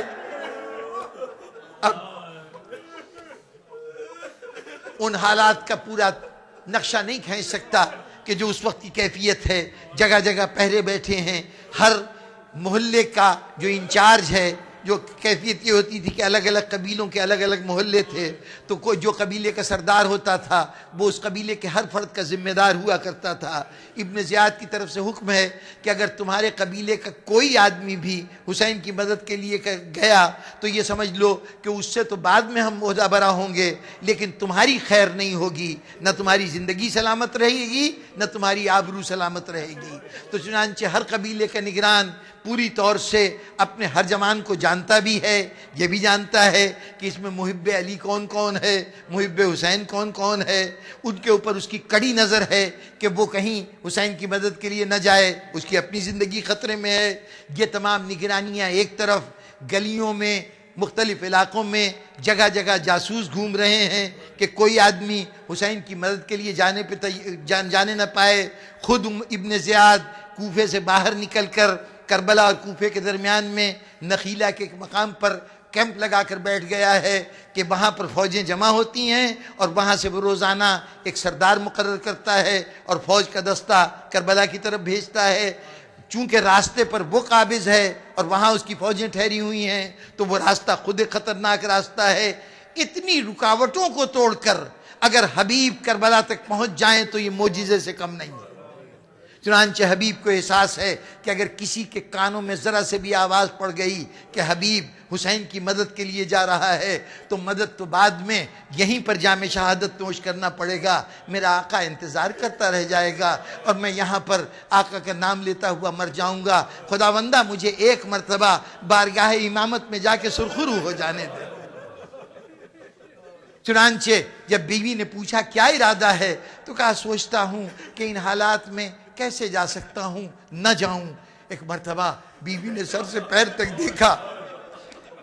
حبیب کی ساتھی ہے، شریک زندگی ہے، حبیب کے سوچنے کے انداز، حبیب کے زندگی سے واقف ہے، حسین سے جو عقیدتیں ہیں اس سے واقف ہے. ایک مرتبہ حبیب بدل گئے، تھوڑے سے خطروں سے یہ حال ہو گیا. اب کیا کر سکتی تھی؟ کہا اچھا حبیب ٹھیک ہے نہیں جاتے نہ جاؤ، یوں کرو اپنی تلوار مجھے دو اور یہ میری چادر تم سنبھالو. ارے نواسہ رسول بلائے اور تم کہتے ہو میں سوچ رہا ہوں. حبیب نے دعائے خیر دی، کہا اے نیک بخت خدا تجھے اس کا اجر دے، یہ کیسے ہو سکتا ہے میرا آقا بلائے میں نہ جاؤں. مجھے تو ناز ہے کہ میں حسین کے غلامی کا شرف رکھتا ہوں، حسین سے اتنی قربت رکھتا ہوں. وہ مجھے لاکھ اپنا حبیب کہتے رہیں لیکن میں تو اپنے آپ کو ان کا خادم سمجھتا ہوں، ان کا غلام سمجھتا ہوں. کیسے ممکن ہے نہ جاؤں؟ غلام کو گھوڑا دے کے بھیجا کہ تم الگ جاؤ. یہ کہنا اگر کوئی پوچھے تو کہنا میں دریا پہ پانی پلانے لے کے جا رہا ہوں. خود دوسرے راستے سے نکلے، دیواروں کا سایہ لیتے ہوئے، گلیوں سے گزرتے ہوئے، لوگوں کی نگاہوں سے چھپتے ہوئے دریا کے کنارے پہنچے، گھوڑے کی لگام پکڑی، وہاں سے روانہ ہوئے. 40 میل کا ڈسٹنس ہے شہر کوفہ سے کربلا کے درمیان. گھوڑے پہ روانہ ہوئے، ادھر گھوڑے پہ روانہ ہوئے، ادھر وہ جو غریب نوازی کرنے والا آقا ہے، جو غلام نوازی کرنے والا آقا ہے، وہ مسلسل بار بار کوفے کے راستے کی طرف دیکھ رہا ہے. لوگوں کو نہیں معلوم کہ یہ کس کا انتظار ہے. اچانک کوفے کی طرف سے گھوڑے کے ٹاپوں سے اڑائی ہوئی گرد نے نگاہ کے سامنے ایک پردہ سا حائل کیا اور حسین اٹھ کے کھڑے ہو گئے. آؤ میرا مہمان آ رہا ہے، آؤ میرا حبیب آ رہا ہے. حسین چلنا شروع ہوئے. ظاہر حسین چل رہے ہیں، علی اکبر بھی ساتھ ہیں، عباس بھی ساتھ ہیں اور تمام آپ کے اصحاب بھی ساتھ ہیں. حسین بڑھتے جا رہے ہیں. اتنے میں حبیب نے جب گرد ذرا ہٹی، قریب آئے، دیکھا امام پیادہ چلتے آ رہے ہیں. اب اتنا وقت نہیں تھا کہ گھوڑے کی لگامیں کھینچیں، گھوڑے کو روکیں. چلتے گھوڑے سے خود کو گرا دیا. مولا میرا یہ مقام، غلام کی یہ عزت افزائی کہ آپ اس طرح استقبال کے لیے آ رہے ہیں. میں کہوں گا حبیب ابھی تم نے اپنا مقام نہیں دیکھا، ابھی مقام نہیں دیکھا. ابھی خیمے کا پردہ اٹھے گا، 2 بچے آئیں گے، دائیں بائیں کھڑے ہو جائیں گے، کہیں گے ماموں حبیب علی کی بیٹی زینب سلام کہہ رہی ہے.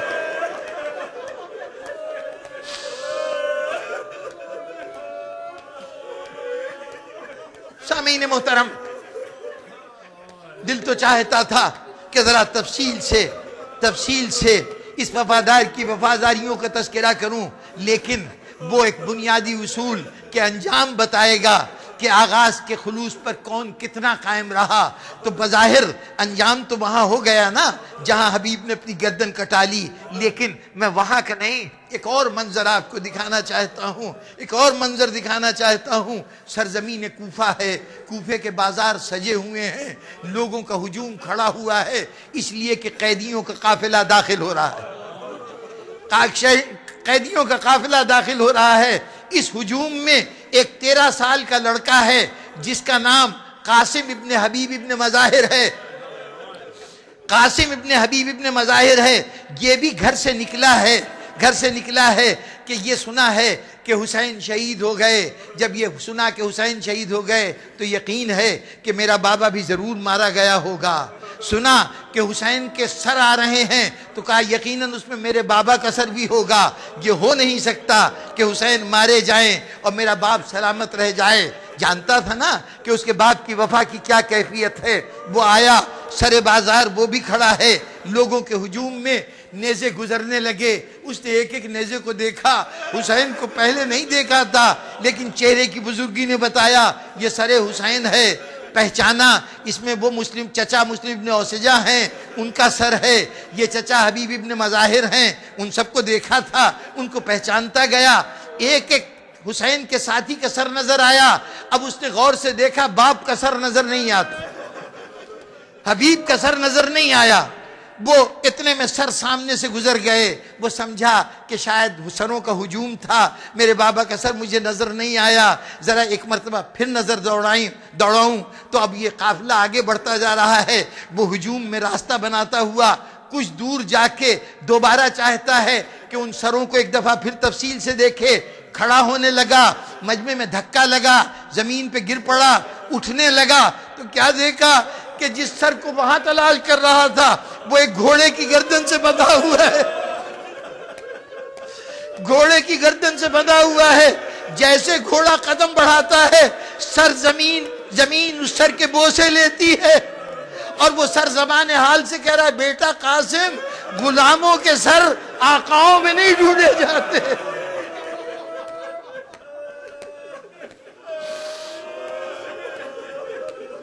سامعین گرامی، میں نے بہت ذمہ دار علماء سے اس روایت کا ایک جملہ اور سنا ہے، بات اس کے بعد سنی ہے کہ جب باپ کے سر کا یہ عالم دیکھا تو جو سوار تھا جس کی گردن میں یہ جس کے گھوڑے کی گردن میں یہ سر بندھا تھا، قاسم اس کے پاس گیا، اے شخص یہ میرے بابا کا سر ہے، مجھے دے دے، میں اس کی توہین برداشت نہیں کر سکتا۔ اس نے کہا ہٹ جاؤ، میں تو اس سر کے ذریعے انعام لوں گا، صلہ لوں گا۔ وہ روتا رہا، گڑ گڑاتا رہا، لیکن اس نے وہ سر اس کے حوالے نہیں کیا۔ آخر جب اس نے دیکھا یہ سر دینے پہ آمادہ نہیں ہے، وہاں سے پلٹا۔ اب یہ جلوس تو آہستہ آہستہ بڑھ رہا ہے۔ یہ گیا اس محلے میں جہاں بنی اسد کے اور لوگ آباد تھے، ان سے کہا تمہاری غیرت کو کیا ہوا ہے؟ تمہارے سردار کا سر وہاں اس طرح اس کی توہین ہو رہی ہے۔ چند جوان آئے، اس کے ساتھ مل کے آئے، اور ان لوگوں نے اچانک اس ہجوم میں چلتے چلتے اچانک اس گھوڑے کے سوار پر حملہ کیا اور اس سر کو حاصل کر لیا۔ قاسم نے وہ سر ہاتھ میں لیا، دونوں ہاتھوں سے باپ کا سر بلند کیا اور ایک مرتبہ فخر سے سر اٹھا کے کہا جس کے وارث زندہ ہوتے ہیں وہ اپنے باپ کے لاشے کی توہین برداشت نہیں کرتے۔ میرا دل چاہتا ہوں سید سجاد، آپ کے دل پہ کیا گزری ہوگی؟ یقیناً مدینے کی طرف رخ کیا ہوگا۔ نانا سید سجاد کیا کرے؟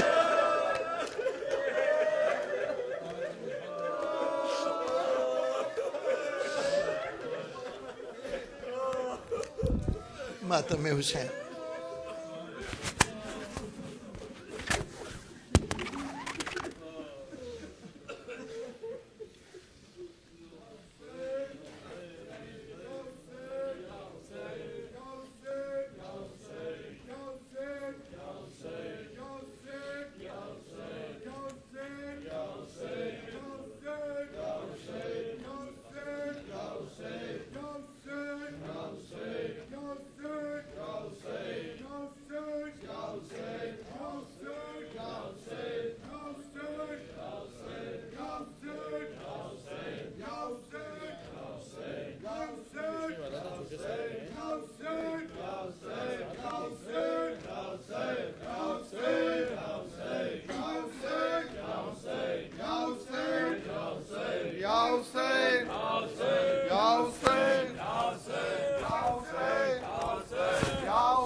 سجاد رہائی پا کر بھی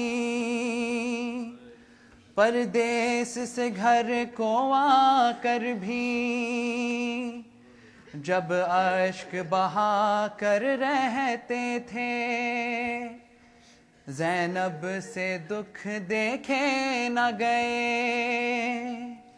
ایک روز طرف یہ پوچھا سجاد تو کب تک روئے گا. اس وقت میرے مولا نے کہا اس وقت میرے مولا نے کہا اماں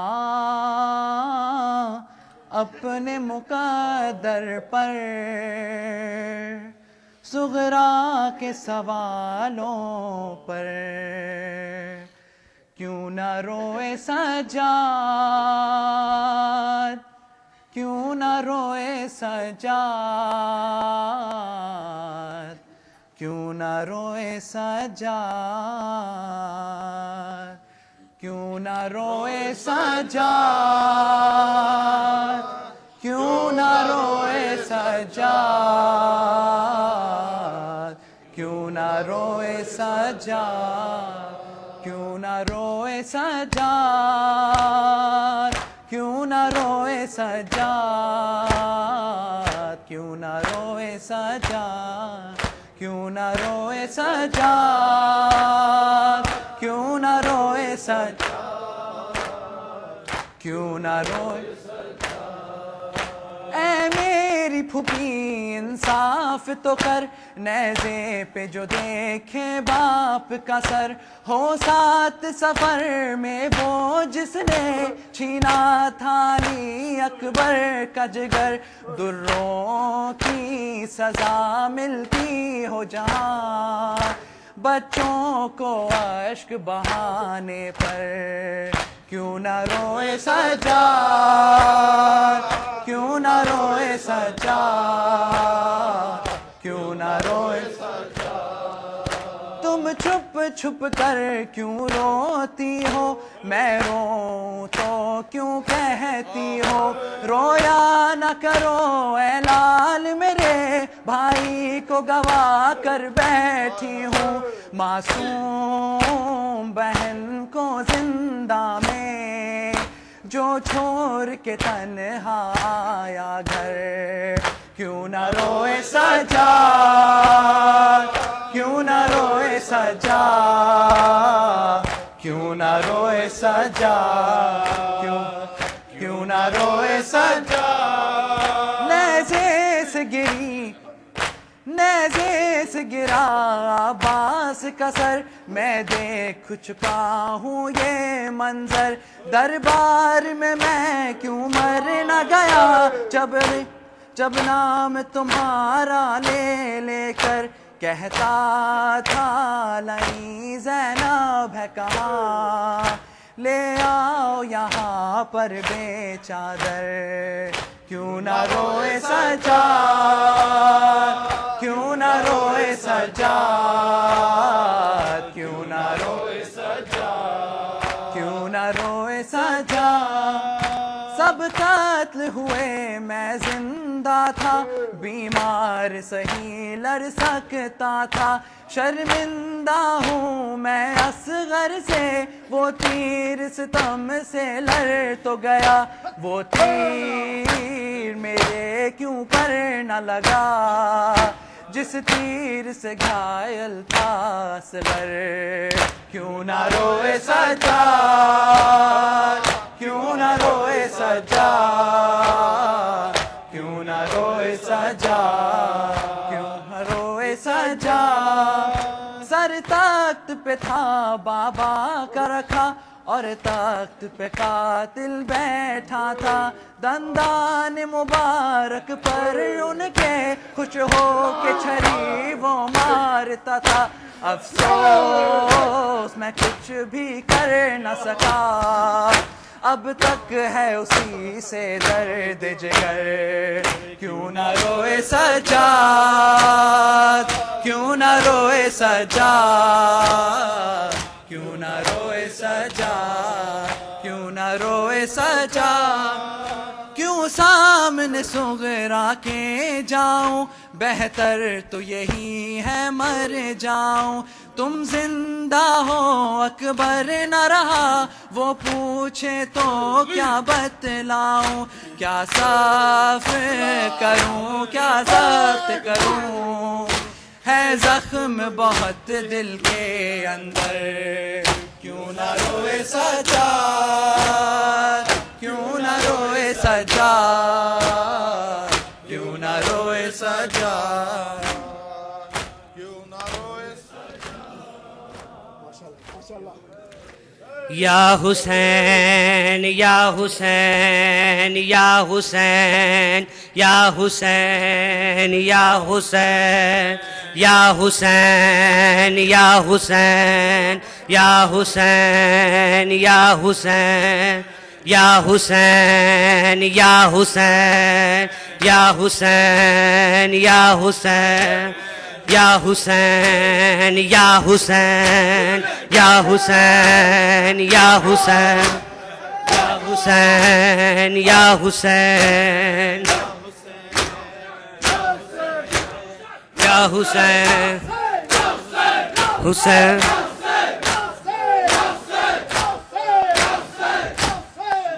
دل بند فاطمہ پہ ظالم رحم نہ آیا دل بند فاطمہ پہ ظالم رحم نہ آیا دل بند فاطمہ پہ ظالم رحم نہ آیا دل بند فاطمہ پہ ظالم رحم دل بند فاطمہ پہ ظالم رحم نہ آیا دل بند فاطمہ پہ ظالم رحم نہ آیا تشنا لبی میں تو نے تشنا لبی میں تو نے مہمان کا خون بہایا دل فاطمہ پہ ظالم رحم نہ آیا دل بند فاطمہ پہ ظالم رحم نہ آیا دل بند فاطمہ پہ ظالم رحم نہ آیا دل بند فاطمہ پہ ظالم رحم نہ آیا دل بند فاطمہ پہ ظالم رحم نہ آیا دل بند فاطمہ پہ ظالم رحم نہ آیا بے گورا بے کفن تھا لاشا شہ زمر کا بے گورا بے کفن تھا لاشا شہ زمر کا سر نو کے نیزہ پر ہے دربار شام آیا دے فاطمہ پہ ظالم رحم نہ آیا دل بند فاطمہ پہ ظالم رحم نہ آیا دل بند فاطمہ پہ ظالم رحم نہ آیا دل بند فاطمہ پہ ظالم رحم نہ آیا دل بند فاطمہ پہ ظالم رحم نہ آیا دل بند فاطمہ پہ ظالم رحم نہ آیا عباس تم کہاں ہو لو خیمے جل رہے ہیں عباس تم کہاں ہو لو خیمے جل رہے ہیں بے پردہ بیبیوں پہ ہے آسماں کا سایہ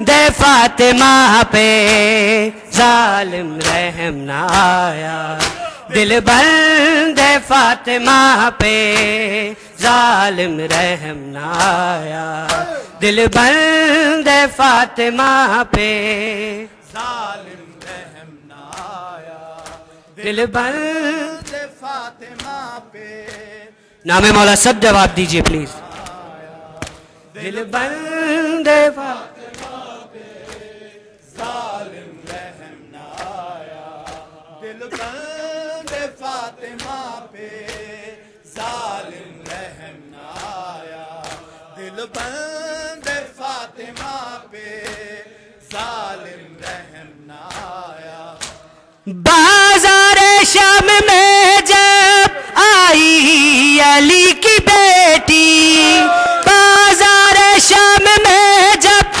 آئی علی کی بیٹی طوفان پتھروں کا چاروں طرف سے آیا دے فاطمہ پہ ظالم رحم نہ آیا دل بند فاطمہ پہ ظالم رحم نہ آیا دل بند فاطمہ پہ ظالم رحم نہ آیا دل بند فاطمہ پہ ظالم رحم نہ آیا دل بند فاطمہ پہ ظالم رحم نہ آیا اصغر کو بے زباں تھا لیکن تھا خون حیدر اصغر کو بے زباں تھا لیکن تھا خون حیدر حرمل نے تیر کھینچا معصوم مسکرایا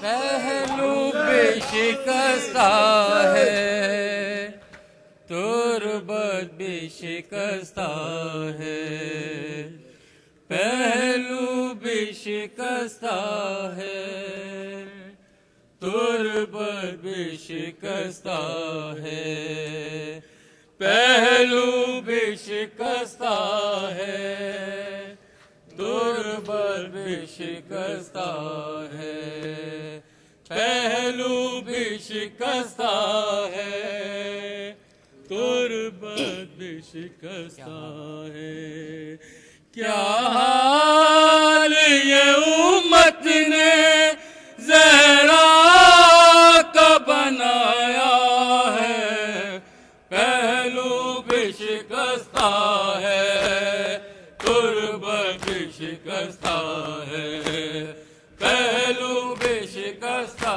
ہے تربت بھی شکستہ ہے دربار میں ظالم نے کی ایسی پذیرائی اس طرح تو بی پھر لوٹ کے گھر آئی بالوں کی سفیدی نے سب حال سنایا ہے پہلو بھی شکستہ ہے تربت بھی شکستہ سارے جواب دو پہلو بھی شکستہ ہے تربت بھی شکستہ ہے دربار میں ظالم نے کی ایسی پذیرائی کس طرح سے تو بی پھر لوٹ کے گھر آئی بالوں کی سفیدی نے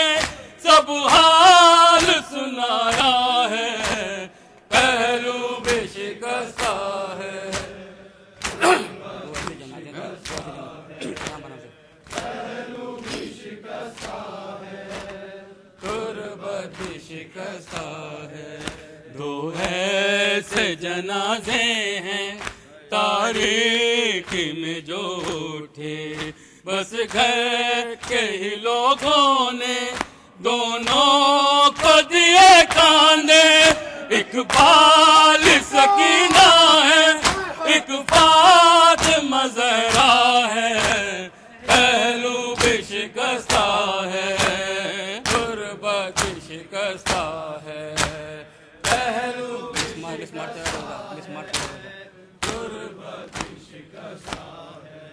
مسمار تیرا روزہ امت نے کیا جب سے بابا تیرا رہتا ہے تربت تیری تب سے کب گنبد صغرا میں بابا تیرا رہتا ہے پہلو بھی شکستہ ہے غربت شکستہ ہے پہلو بھی شکستہ ہے غربت شکستہ ہے تو روتی رہی گھر میں ہے در سے بھی چھپ چھپ کر عصمت کی طرح دکھ بھی پردے میں رہے تیرے کچھ درد تیرے بھی بس جانتی فضا ہے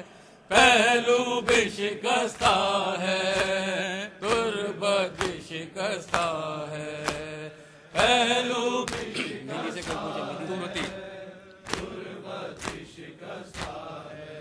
تو روتی رہی گھر میں ہے در سے بھی چھپ چھپ کے عصمت کی طرح دکھ بھی پردے میں رہے تیرے کچھ درد تیرے بھی بس جانتی فضا ہے پہلو بھی شکستہ ہے غربت شکستہ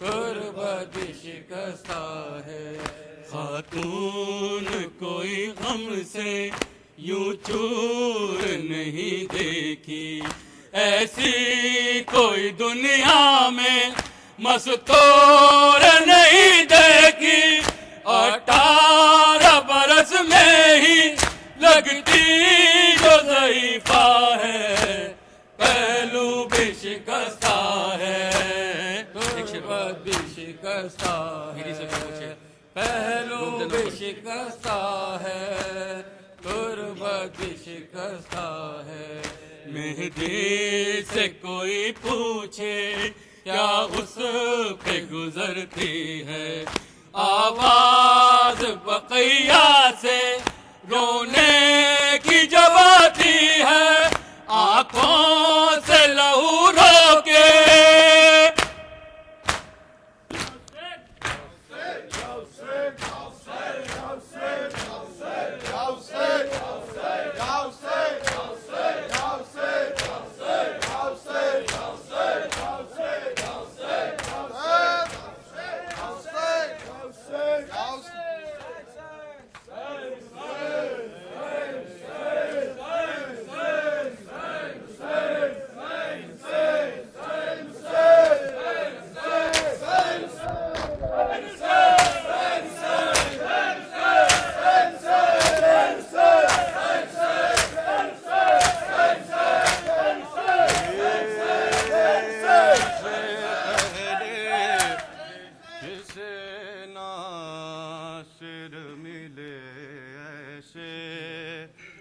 شہ دلگیر سے پہلے کسے ناصر ملے ایسے شہ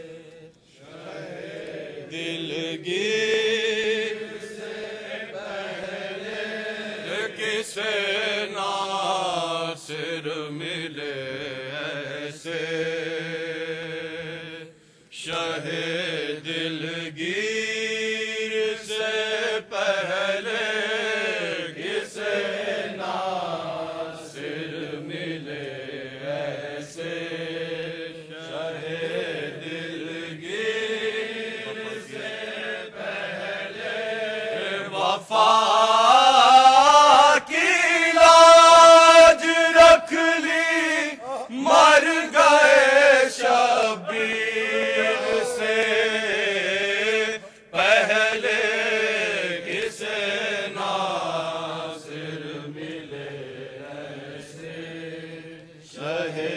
دلگیر سے پہلے وفا کی لاج رکھ لی، مر گئے شبیر سے پہلے کسے ناصر ملے ایسے،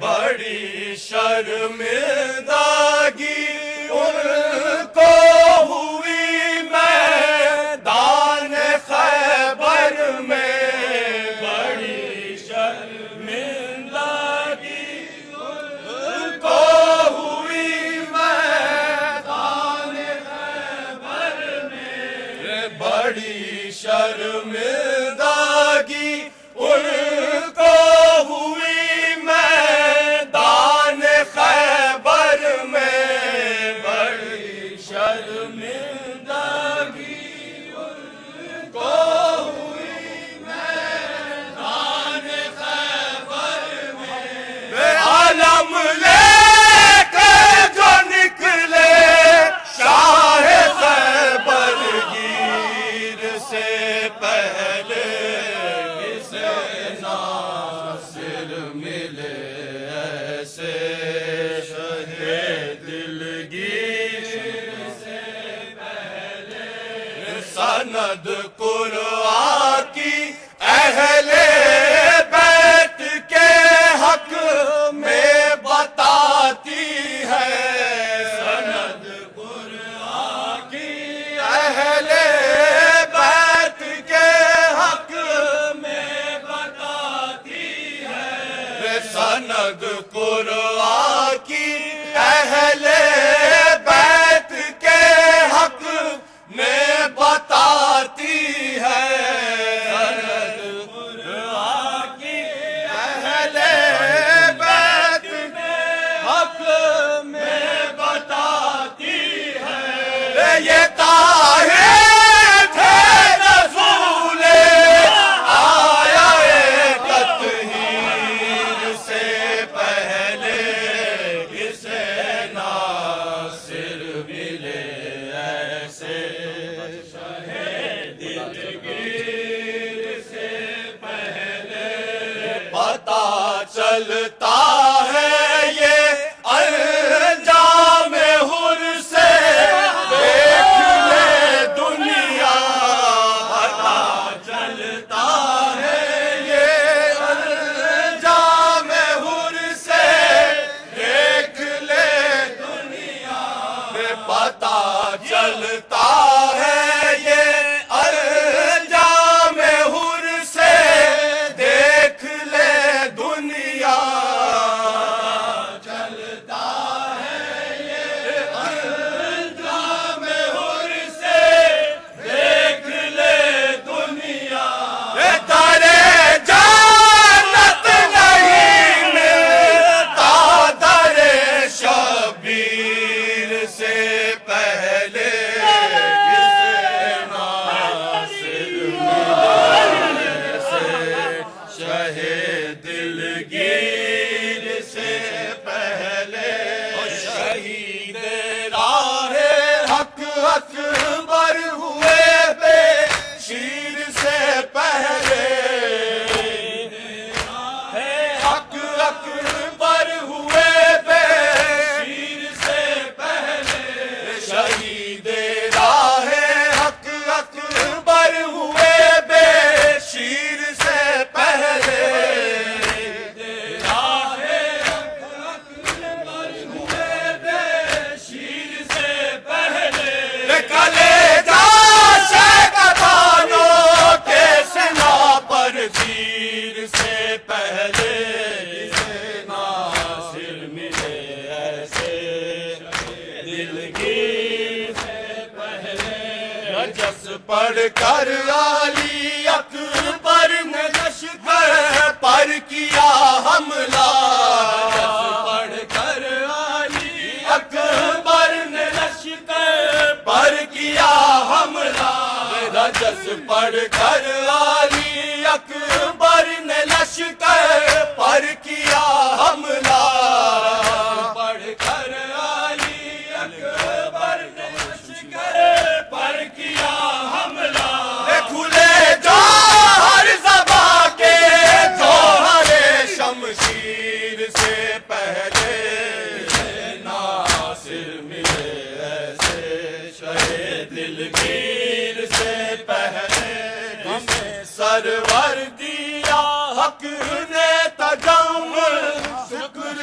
لازم ہے سرور دیا حق نے تجمل شکر لازم ہے ہمیں سرور دیا حق نے تجمل شکر لازم ہے سرور دیا حق نے تجمل شکر لازم ہے بڑی دولت عطا کی خلد کی جاگیر سے پہلے ناصر ملے ایسے سے پہلے سلمدار ابا سلمدار سلمدار ابا سلمدار اس شان سے بابا کا علم تو نے اٹھایا ابا سلمدار ابا سلمدار سجدہ لوٹ کے تو گھر نہیں آیا ابا سلمدار ابا سلمدار شان سے بابا کا علم تو نے اٹھایا ابا سلمدار ابا سلمدار مشکی زچدہ